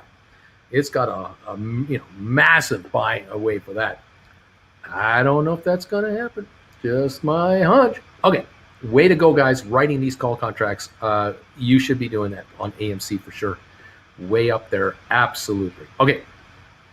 Oscar, this is not correct. It's showing 80.5 million on MarketWatch right now. That's the number of the SPAC. Those are the SPAC numbers. The reality is SoFi and the SPAC have merged together. There's over 800 million in actual existence. But the company is actually not worth $2 billion like it says here, a market cap of $2 billion. The market cap on this thing is now showing like 17 or 18 billion. There's a lot of updating to be done on these quotes. So just bear with us. I'm not doing it, but I'm telling you what's happening behind the scenes. Just hang around. 2908 on AMC going down. Going further, don't lower. All right, let's see. 2161, 2168. Woohoo! Let's see what's going on. Bruce, you remind me of Paul Harvey. Just telling the truth, buddy. Thank you. Let's see what else is going on. Michael, hey, Bruce, still scared to jump into options trading. When do you think you'll start to announce your classes? Soon, my friend. This week, a lot's happening behind the scenes. Just hang tough. Just hang tough.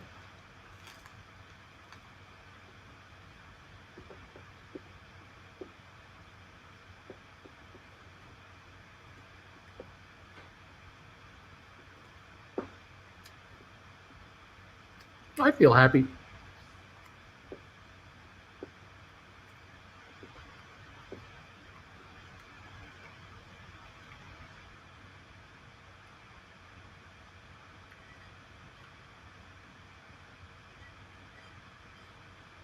For those of you who are long AMC, haven't written contracts, don't know what to do, they're now $28.94.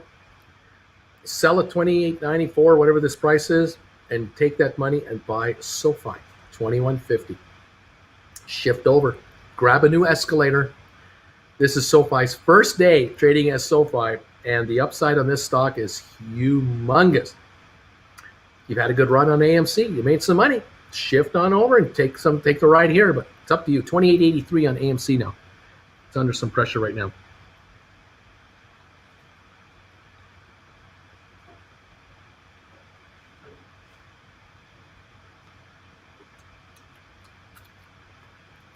Oh, that bagel was delicious.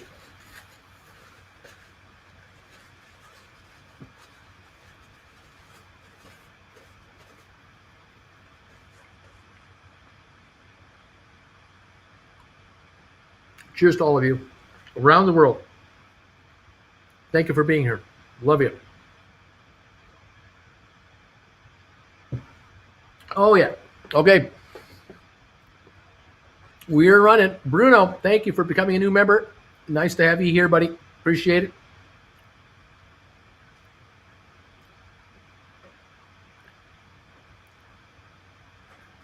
Fantastic. Thank you, all of you, for your support of this channel today. Wally's World, thank you, Wally's World, for that comment earlier today, the donation you made for $14.99. Thank you.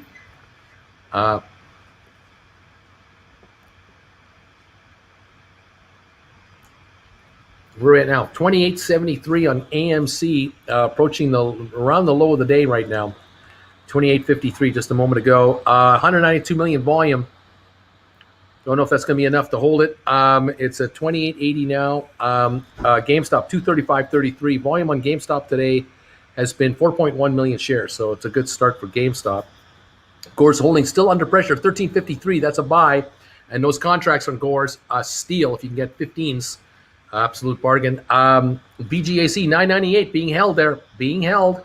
The 9 days from now is their meeting, shareholder meeting. Get ready. A 13-cent gain on Vector Acquisition, 10.11. Starting to inch up a little bit here, just a little here, a little there. Hit a 10.20 for the high today.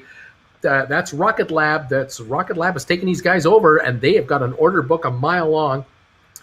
Get your options on Vector quick because the shares are beginning to show signs of life. 300,000 shares traded today. I haven't got the annual meeting yet. Like, I don't have the shareholder meeting yet, but the stock is telling me something's coming. Something's happening. Beautiful. This is awesome stuff, you guys. I'm glad you're all here with me today. Thank you also for those of you who've been making, who's been giving me thumbs ups today on the show here. 1,500 thumbs ups, only 300 down. We're still 5-1 on the up-down ratio. It's incredible. On a day like today, where every AMC person is up against me, like you can't believe, to have 1,500 thumbs ups coming in to show these downers that they're the wimps, man. They're the pussies. Unbelievable. Thank you guys so much for being my allies today and hitting those thumbs up buttons and nailing those thumbs ups to the wall. I appreciate it very much. We're now at over 1,800 thumbs ups today. That is driving traffic to this channel, which I appreciate very much. If any of you are becoming subscribers, I would appreciate that because we're getting hit with a subscriber exodus by AMC people. We're at 99,654. If you haven't subscribed to this channel, consider doing so for us. Get us back over 100,000. Also, make sure to hit the bell notification icon. You'll get an alert every time I do a new video, especially when I slam AMC. I mean, you don't want to miss that. I mean, that's part of the ticket right there. What can I say? Thank you, all of you, for being here today and hanging around with me, watching these markets. 21.52 on SoFi, and wondering about SoFi. Are they meeting with him now? Kind of curious whether SoFi is going to be on the air with CNBC or not. There was someone thought that they would be on the air here rather soon. Jamie, thank you for becoming a new member. Bruno, thank you for the buck. Fantastic. And Bruno, like I say, Bruno, thank you for becoming a member as well. Appreciate it. Yeah, what's going on? What is happening on the world? SoFi 21.52. We're up $1.35 today. Getting richer every day on SoFi. Thank you. Hope you guys are doing okay. Rodrigo, haha, Dr. Bruce. Let's see. And what else is going on? Tried calling Fidelity. 30 minutes of holding. I just gave up. Let's see. Anyway, thank you guys. Thank you for being here. They're talking about SPACs. They're showing the SPAC index. I don't know what's going on. I'm not sure if they're going to talk about SoFi. Coming up. Anthony, coming up. John, that first day trade thing will be interesting in terms of how it affects sentiment. Certainly, people love a big pop on the first day, but it has been frustrating for a lot of our viewers, especially who have been unable to get in on names that they find interesting. Well, I mean, some people love a first day pop. There's a lot of criticism out there about that. And I can't help but think some of this has got to be healthy. I mean, the market has been overheated to a degree where, I mean, they're talking about stocks, and they're going to be bringing the president of SoFi onto the camera, so that's a good sign. George Williams, new member. Thanks for being here, George. Julia, I have an AMC $10 put contract for July. With July expiry, I'm in the red about $20 a contract. Do you think there's enough time for this to go green? So you have a $10 put contract that you bought. You bought it. And the stock has gone up on you, obviously, and I'm in the red. But your contract has probably got not much of a value to it. I'm assuming it's got not much of a value to it. This is enough time for July 16 for the turnaround. Well, you have about, 5-6 weeks, I guess you've got, right? And it is right now, as we're sitting here talking to each other, AMC right now is at 29.52. The low of the day so far, 28.53. So, it's had a range already today of 32 to 28. So it's had like a 350 range. It's possible that in the next week or two, as the steam comes out of the hype comes out of AMC, as things kind of calm down again, the stock could inch its way back down into the low 20s or into the mid-teens I don't know how close you need to be to bail out of this thing to break even. That I don't know because I don't know your price. But you got a ways to go. There's no question about that. You're at 10, but the stock hit 35, 36. You need a $10 shot or more to be close, to be anywhere near the neighborhood, and it's just too soon to know. But 6 weeks time is a lot of time right now. Thank you for all the information, education. Happy member. No more than 4. Thank you. No more than 4 for this donation. I really appreciate it. And the kind words. Appreciate that very, very much. Fantastic, all of you guys. What can I say? We're waiting for what's going on here. Let's see what's going on. Here we go. Fidelity is showing my SoFi calls, but doesn't show the cost. Dang, that means it won't show me the green. Yeah, they're the logistics of getting figured out. They're figuring it out. It's 2140 on the stock right now. Anyway, there it is. They're saying the Noto interview at the bottom of the hour, 25 more minutes. So we got to wait. See what happens. And what else is going on here? GameStop 235, AMC 2936, SoFi 2140. And all three are up today at this point in time. That's what we've got going on here. Let's go.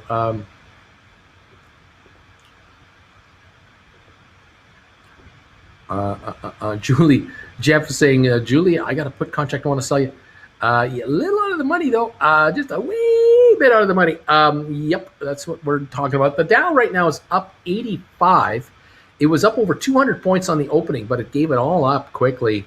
S&P is only is now down 2.4. It was actually out this morning, and Nasdaq is down 63. It started with a nice run, and the pre-market was very good on all three markets. Only the Dow is now positive, but it's near the low of the day with an 85-point gain, now showing 91-point gain. So that's what we have at this point in this market. Bruce is the truth. How about that? And against me saying, Uncle Bruce, thoughts on VGAC? Still a buy? Yes. The merger date is set for 610, I believe. Yes. What's a realistic price that you think this can run up to? Much, much more. Much, much, much more than this. It's a buy. Get it. Pick up call contracts for next December.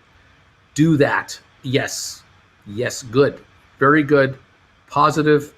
Buy. Happy. Nice. Great.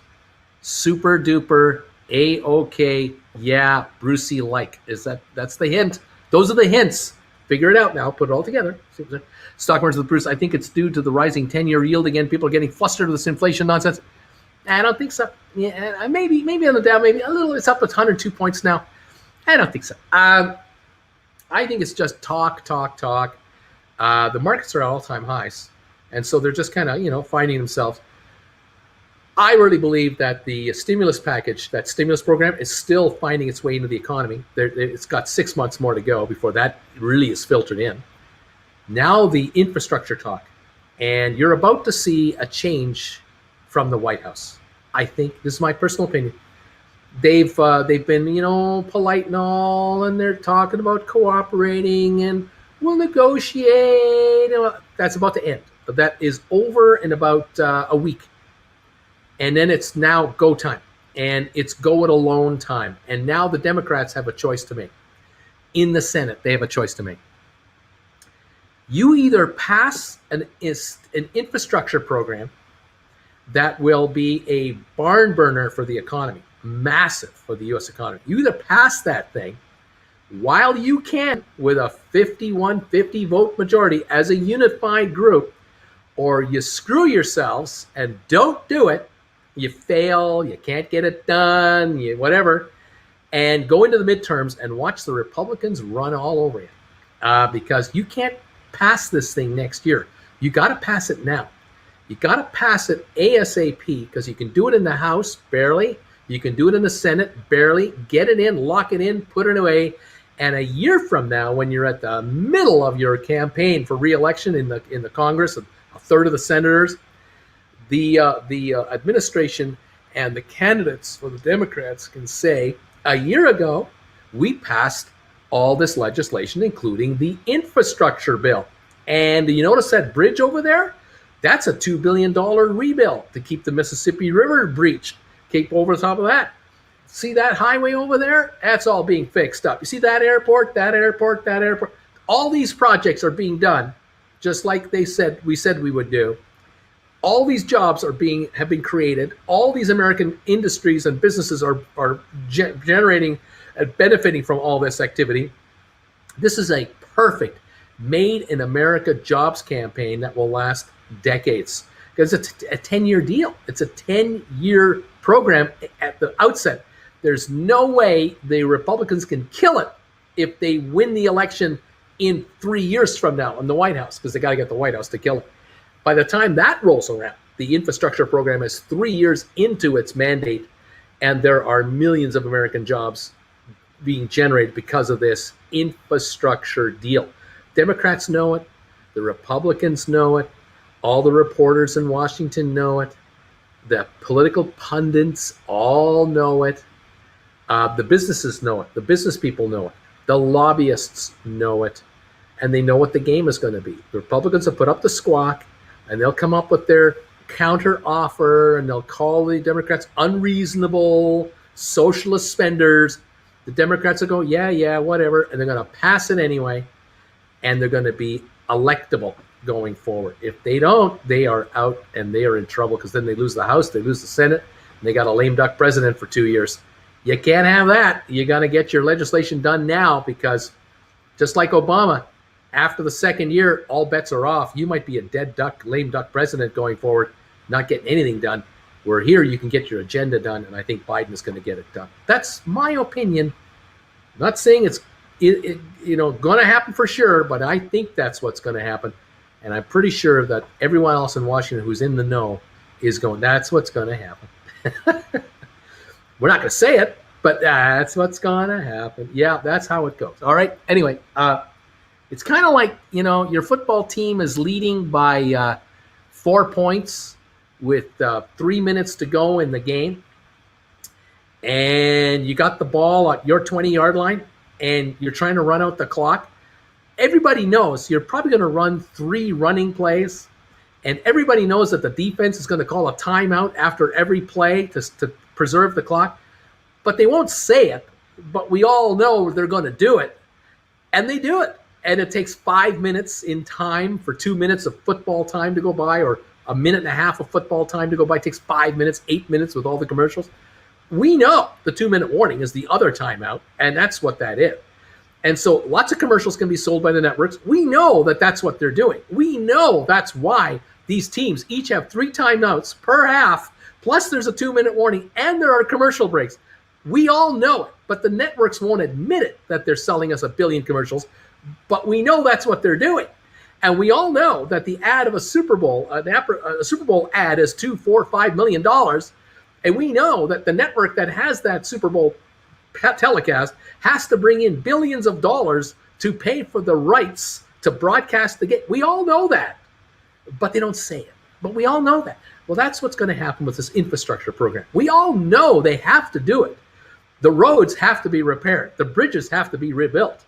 Airports and seaports and everything else have to be fixed up. We all know that. It's just who and when are we going to do it? And the Democrats have decided, we ran on this, we're going to do it. Where the Republicans ran against it, and they can't do it. They can't be supporting it because they ran against it. Don't want socialism, you see. Well, it's going to happen. We all know what's going to happen. It's just that we can't say it's definitely going to happen. I can say it because I'm in Canada. I'm allowed to say this because I'm not an American. I don't care. It's okay. But I think it's a good thing for America. Good thing for your markets. Good thing for your stocks. You guys are going to get richer. A lot richer because of this money being spent in America, by America, for America. It's as good as it gets. It's just awesome. It's just awesome. Anyway, just your Uncle Bruce here just going on a rant. What can I say? He's out of control. You can't control this guy anymore. He's just out there. What is with this guy? Geez, I don't know. Uncle Bruce mentioned, take a look at options on vector acquisition. I don't see any options listed. I don't think there are any yet created. We'll keep an eye open every day for vector acquisitions. Every day we'll keep an eye open. Eventually the options will show. Eventually. Let's see what's happening here. Yeah, inflation talks an excuse to short stocks. What can I say? What else is going on?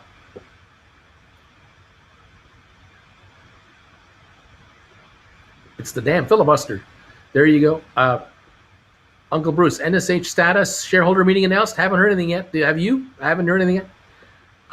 Let's see what's going on.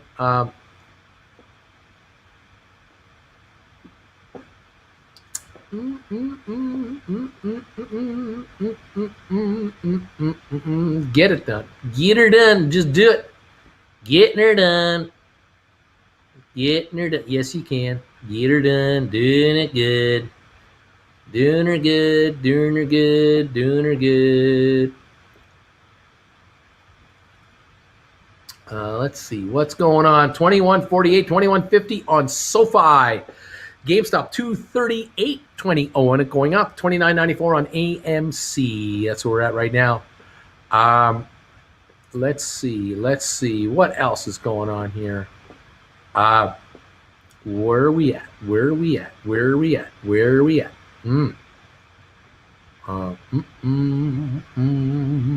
James wants to know if I have time. I haven't got time at the moment, James. It's just the insanity here. They're talking about AMC again. They're talking about AMC again on the CNBC. It's at 30.05 right now, and they're talking about AMC. They're talking to a guy named Rajan Roy. He's a margins editor. I don't know what that means, but he's talking about the company. I don't know. 7, we saw those insane rises in the values of these stocks. And we've had a few months of developments over the past few months from end of January to here, June 1st. But the biggest similarities are AMC and GameStop are still two of the most shorted stocks out there. They each have over 20% of their float shorted right now. That was one of the key parts of the narrative from before, and that's still happening right now. And the other, they're becoming, again, mentioned all over Reddit. Bank of America issued a note that was mentioned here on CNBC that they're, again, mentioned the most since mid-March, meaning those two kind of perfect elements that bring together that Reddit-fueled short squeeze are back. There's social media chatter and a high short on the float. And we're seeing it again. It's up 12% today. As we've seen in the past, these things can go down just as quickly as they go up. So I'm wondering, what does an investor have to believe, an investor, not a trader, what does an investor have to believe about AMC's prospects and its potential strategy to think it's worth buying at $30 a share right now, which is, that's a pretty nice price. It was trading there back in 2015. What do you have to believe about the potential of these locations to do gaming or augmented reality or, I don't know, anything else beyond just showing movies? Anything else? I mean, John, you said it right before the break. We are in a weird time right now. And I think investors, you want to try to look at a fundamental story. Even before the pandemic, they're introducing virtual reality into the theaters and those little kind of like setups that you can go pay extra for. But the CEO of AMC, Adam Aron, is one of the most interesting characters in this entire drama because unlike other players in this, he's gone all in onto the Wall Street Bets community. You have to remember back at the beginning of May at their earnings call, he made the point that almost 80% of their outstanding shares are owned by 3.2 million investors. Not only did he make that point, he said, they own AMC. We worked for them. I worked for them. He's not backing away from this. He is leaning into this entire community. And it's an interesting thing because maybe from a consumer marketing standpoint, you have 3 million loyal brand advocates right now that maybe would not have gone to a movie before, who now will be lining up because they're very passionate about this stock. There you go. That's interesting. There you go. You got a CEO of AMC leaning into the Reddit crowd going, I work for you. You're the shareholders. I work for you. The problem is those people made him not issue any more stock from his treasury, and he's now handcuffed. He can't raise the money he needs to save the company. And that's what the Reddit crowd does not want to hear. They don't want to hear about more stock being issued from the Treasury, even though right now at $30 a share, it could save the company. It could save the company, and they're not able to do it. The corporation cannot just right now issue 100 million shares at $30 a share and bring in $3 billion. Can't be done. I don't know if there's any brokerage firms who want to take on that much stock either, by the way. I'm not saying there is. But even if there were a buyer for a whole bunch more stock, these guys can't offer it. They're restricted to offer any stock to the street other than this 8 million this morning. And that might have tapped them out, unfortunately. And I don't know how this is going to go. We'll see what happens. I don't know, man. Most interesting times, absolutely most interesting times, 21:35 on SoFi right now, waiting for the CEO of SoFi to join the telecast. AMC, while this gentleman's talking, is now 30.30, a little better than what it was. But that's what we've got. Yeah, I love paying to watch Bruce watch TV. Well, I just want you to hear what they're saying. Just trying to give you the news, kids. Doing the best I can. I can't do anything right. I can't do anything right. Oh my. Let's see. Oh my gosh. Yeah.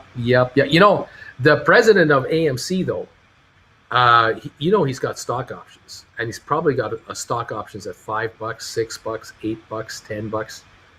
He's a multimillionaire right now. If he could exercise his stock and sell them at 30, he'd be as rich as ever. He'd be richer than he's ever been in his life.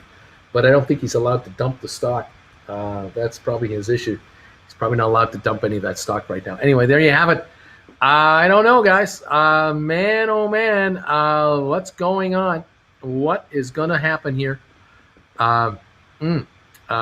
We love you. Okay, it was being sarcastic. Okay, thanks, Aaron. I love you guys. It's okay. I'm just having fun. Sometimes I'm sarcastic too. Yeah, that's fun. It's kind of funny around here. 238 on GameStop, $30 on AMC, 30.05 right now. Gore's 13.65, a little better, but not a lot. SoFi 21.37, up $1.22 at this moment in time. Waiting for the bottom of the hour when they're going to bring him on to CNBC. I'm quite curious to see what he has to say. Curious to see if his comments will have any effect on the stock. He won't be able to talk about that, what his plans are about going to 400 a share. He won't talk about that kind of stuff. He's just going to talk about how wonderful it is to be here. And, remember when he was a young boy in Bulgaria, the opportunities he has now. You're going to hear that kind of stuff. So, but he's going to spread the word. He's going to spread the word to the market that SoFi Capital is the bank, an online bank, publicly traded here. People can buy into an online bank now, and we got a bank charter, and we offer online trading, and we offer loans. I mean, this guy's going to do a commercial for SoFi and promote the fact that it's a publicly traded company with the SOFI symbol, and they'll show the chart of the stock while he's talking. So there will be a whole bunch of new people all finding out about SoFi in the next, we hope, 8 minutes on CNBC. So keep an eye for this. If this truly is going to happen, I sure hope so. Let's see what's going on. All righty. Oh, man. All right. Thank you. What can I say? Such fun times. Man.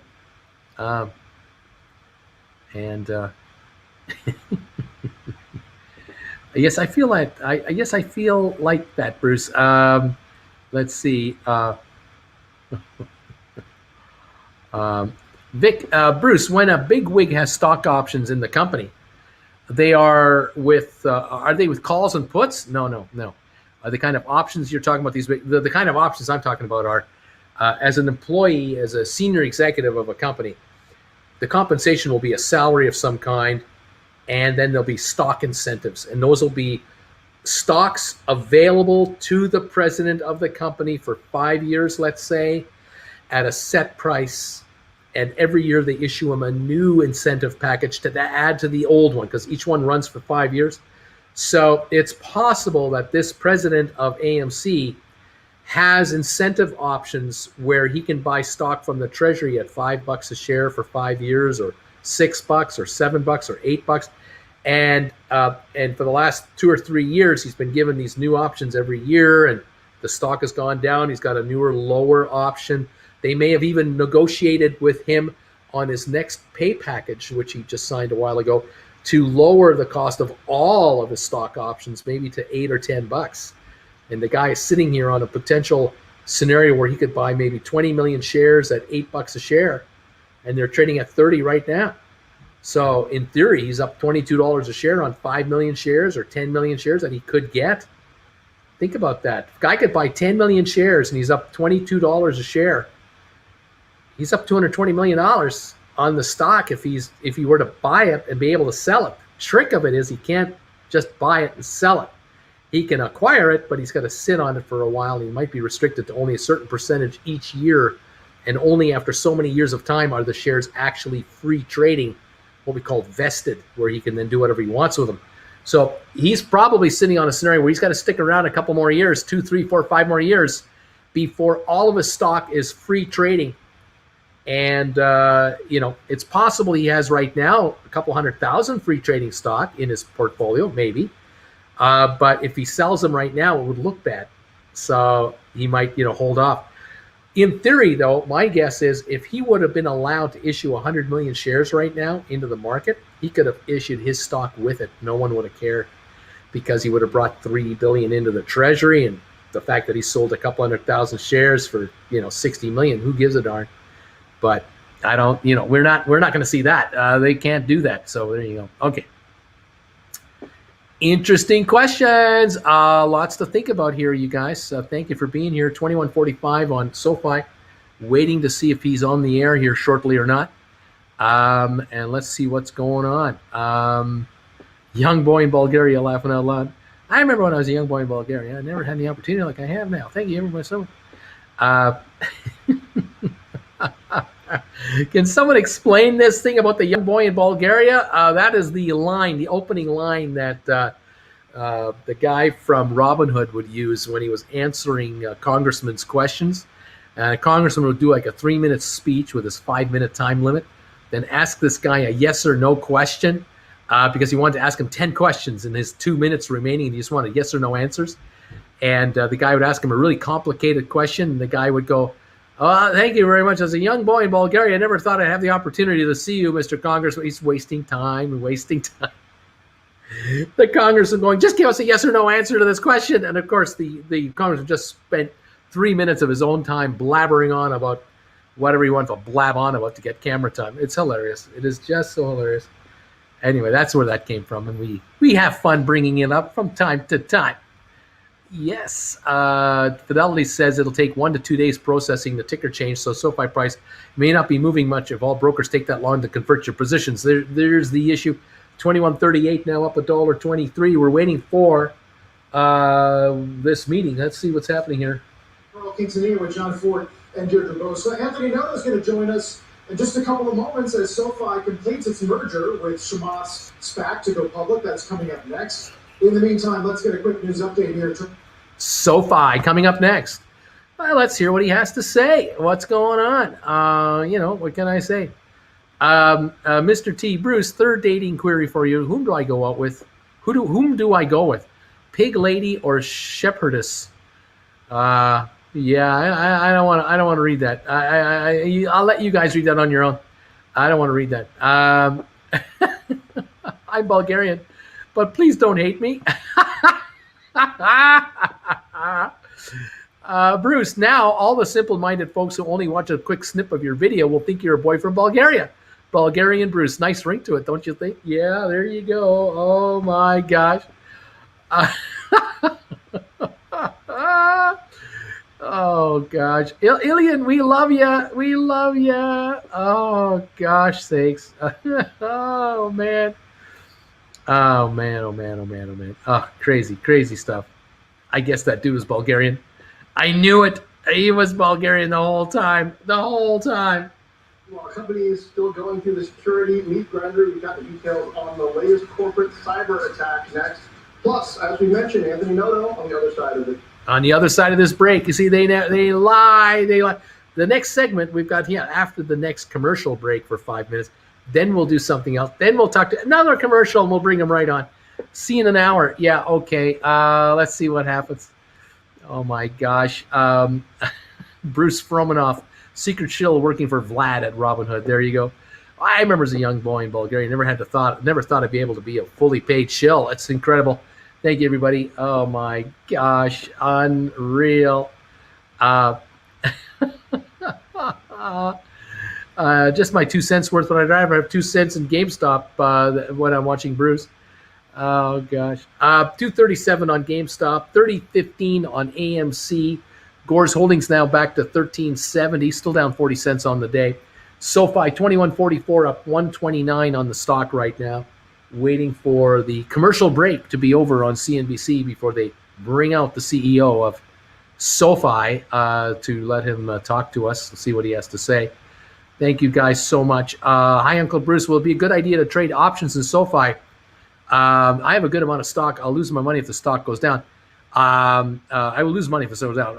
Can I sell not to the stocks when I want to be holding the option? All right, we're going to trade options in SoFi. I have a good amount of stock. Lose money if the stock goes down. Can I sell or not the stocks when I want to hold the option? Okay. Oscar, I'm not exactly sure how you're asking me this question. So if you own the stock, you make money if it goes up. You lose money if it goes down. Simple. If you own options, you make money if the stock goes up. You lose money if the stock goes down. Simple. If you're writing options, against SoFi stock, which I don't recommend you be doing right now, you would bring option premium in right now, and depending on what the stock value is when the stock option expires, you will either have a gain of that premium, all yours, or you'll be exercised out if the stock goes too high. But I don't know what else this question means. I'm not sure what else it is you're asking me. I'm having real difficulty appreciating your question at this moment in time. So we're at the 3 hour, 1 minute mark right now for the show. Want to stay on a little longer and watch this gentleman on SoFi talk about the SoFi company and his initial listing. And hopefully we'll have a little bit of something to talk about. It's $21.50 on the stock right now. SoFi up $1.35, and let's see what's going on. Thank you all of you today for being here. All these donations you made to me today. Thank you for 1,600 thumbs ups. You guys are awesome stuff. Here we go. SoFi.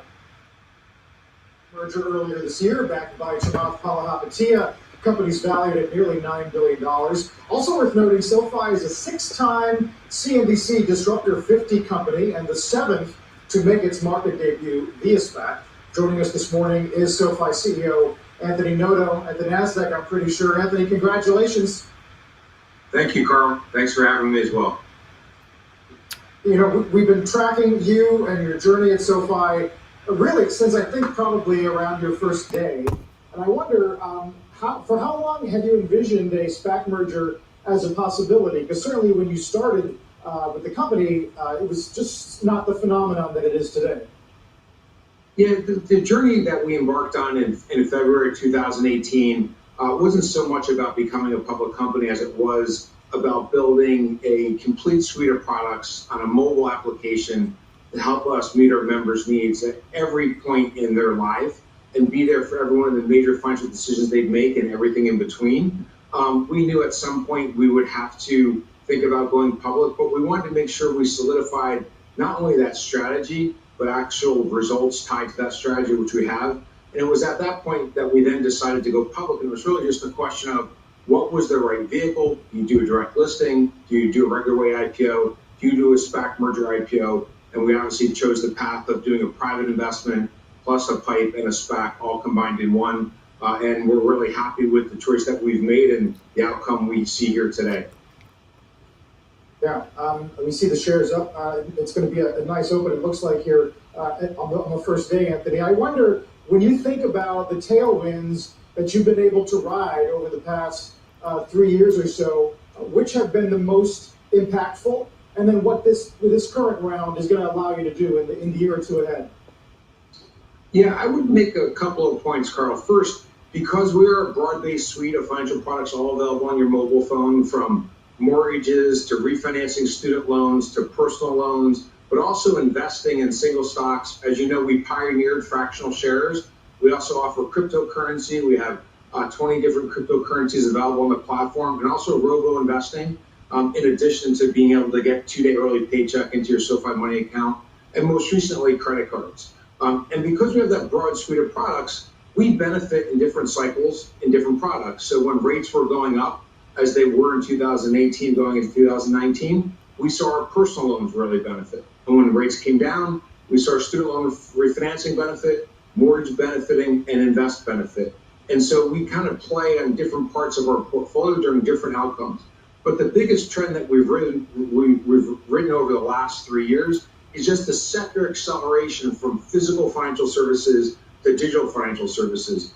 And that secular acceleration has only moved faster on the back of the stay-at-home phenomenon over the last year. COVID. Anthony, I want to ask you to clarify for investors your differentiator at SoFi, because I see so many fintech players kind of converging on serving all the consumers' needs. And you guys started out more with student loans, and now you're broadening out. Affirm was a credit card alternative and is now broadening out. Robinhood, Coinbase, similar, getting this broader consumer vision. Why is SoFi, if I'm going to invest in one kind of consumer-leading fintech company, why is SoFi's philosophy and differentiation the one I want to focus on?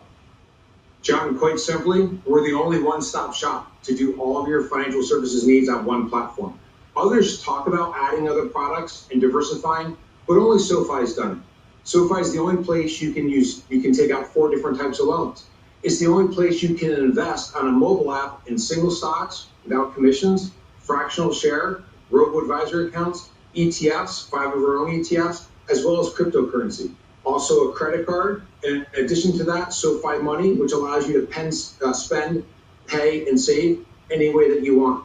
And so many people have talked about broadening the product and broadening the suite of products, but only SoFi has done it on one mobile platform. If you wanted to invest in both cryptocurrency and single stocks and robo, you'd have to use at least 2 other apps if you didn't choose SoFi. And so we're very unique in that we are the only one-stop shop. We charge no fees on our loans. In addition to that, we charge no fees or overdraft fees as it relates to SoFi Money. We get your paycheck to you 2 days early. So each product is meant to be built best in class on its own. And after you use that product, when we build trust with you, you'll choose your second product from us. And uniquely, not only are we a one-stop shop, we're making it so that each product works better when you use it with more than one of our products. What about the way, Anthony, that you guys approach risk, perhaps trading on margin, things like that, even the way that you recently approached the IPO market? Is that Going a higher differentiator in your mind? It is a differentiator, John. We want to educate our investors and give them the things that allow them to make the most suitable decision for themselves. We're trying to educate our investors on the range of options and how to invest in the long term. We're really proud of the fact that less than 1% of our SoFi Invest members do more than 3 trades in a day. Our investors are investing for the long term. We use recurring investment feature so they can dollar cost average into things that are more risky and that may be more volatile. We give warning labels when they invest in cryptocurrency. Every time before they hit buy, we have a rectangle that says, this is a volatile, unproven asset. You could lose all of your money. And so we want to help them get their money right by taking the right actions every day and every one of the major milestones in their financial lives, and make those products better together and give them network benefits. Anthony, it's your turn. You explain some differentiators like warnings, but you still use the model of payment. I find it funny how they keep interrupting him because the guy is just telling you the full story, but they just have to get their little airtime to get the little comment in. But doesn't he make them look silly? It's amazing. You got a guy who knows what he's talking about. Put him on the air like this. Let her go. $21.89 on the stock, up $1.74. The book value of this thing is over $27 a share already. The street doesn't know it. They're gonna figure it out soon. They're gonna hear what you already know. We are $7, $8 ahead of the market in knowledge on this stock, and the market has just got to catch up to us. So there you have it, guys. It's looking great. We're on our way. $21.95 for the stock, and it's just this thing is so undervalued. It's ridiculous. Like I say, 28 to 30 is probably where it's headed short term. That could be this week, but short term. And your contract's going to do beautifully. Your shares are going to do beautifully. Once we see this $30 to $40 neighborhood, closer to 40, we'll see where it's at then. Then it might be time to consider writing contracts against the stock and start to bring in some additional cash flow. But that's down the road. Right now, you've got a capital gain to make, $21.95 on the stock right now, 2.7 odd million traded as best as I can tell, 3 million traded, I guess now. And as the day wears on today and tomorrow, every trading platform around the world will have the SoFi thing figured out, and the stock will be trading there, and the options, and you'll be on your way. So it's looking good. Love it, and I appreciate those of you who are here enjoying this. As I say, it looks pretty darn good, and I like what I see here. I like your upside on this one, and I also like your upside on of course, GameStop, Gore's Holdings, VGAC. I mean, on and on we go. We're at 238.96 on GameStop now. AMC is holding at 30, trying to hang on. Gore's at 13.90, coming back to $14. Fifth Wall up 11 to 10.50. Vector Acquisition is up 16 cents to 10.14. Navsite up 4 cents, and Fortress up 2 cents. Starboard up a penny. A little gain there. The Dow is up 141, a little better now. Not like this morning, but it's improving.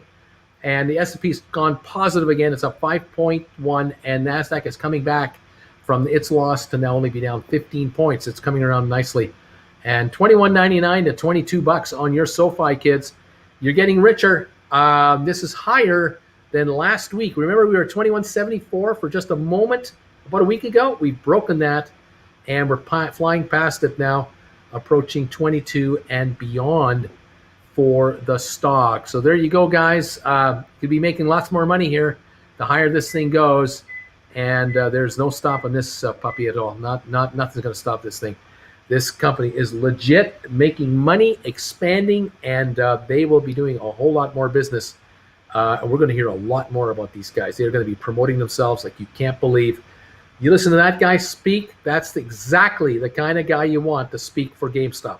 That's exactly what you got to have. That kind of presence, that kind of camera, confidence, that kind of corporate confidence, deliver the message. And this guy is going to deliver for SoFi, which means he's delivering for you. And I'm excited for you. And I thank you for all your generosity to Jennifer and I. The richer you guys get, I love it. All right, guys, there it is. I'm going to take some time off now. I'll be back this afternoon at 3 o'clock Eastern time, the last hour before the end of the day. We'll cover the last hour together and the first hour of the aftermarket. I appreciate this so much. Appreciate you being here, and we're going to have some fun this week and this month and this summer. It's going to be great. Okay, guys, thanks again. We'll talk to you later today. In the meantime, take it easy, and we'll see you at 3 o'clock this afternoon. All right, bye for now.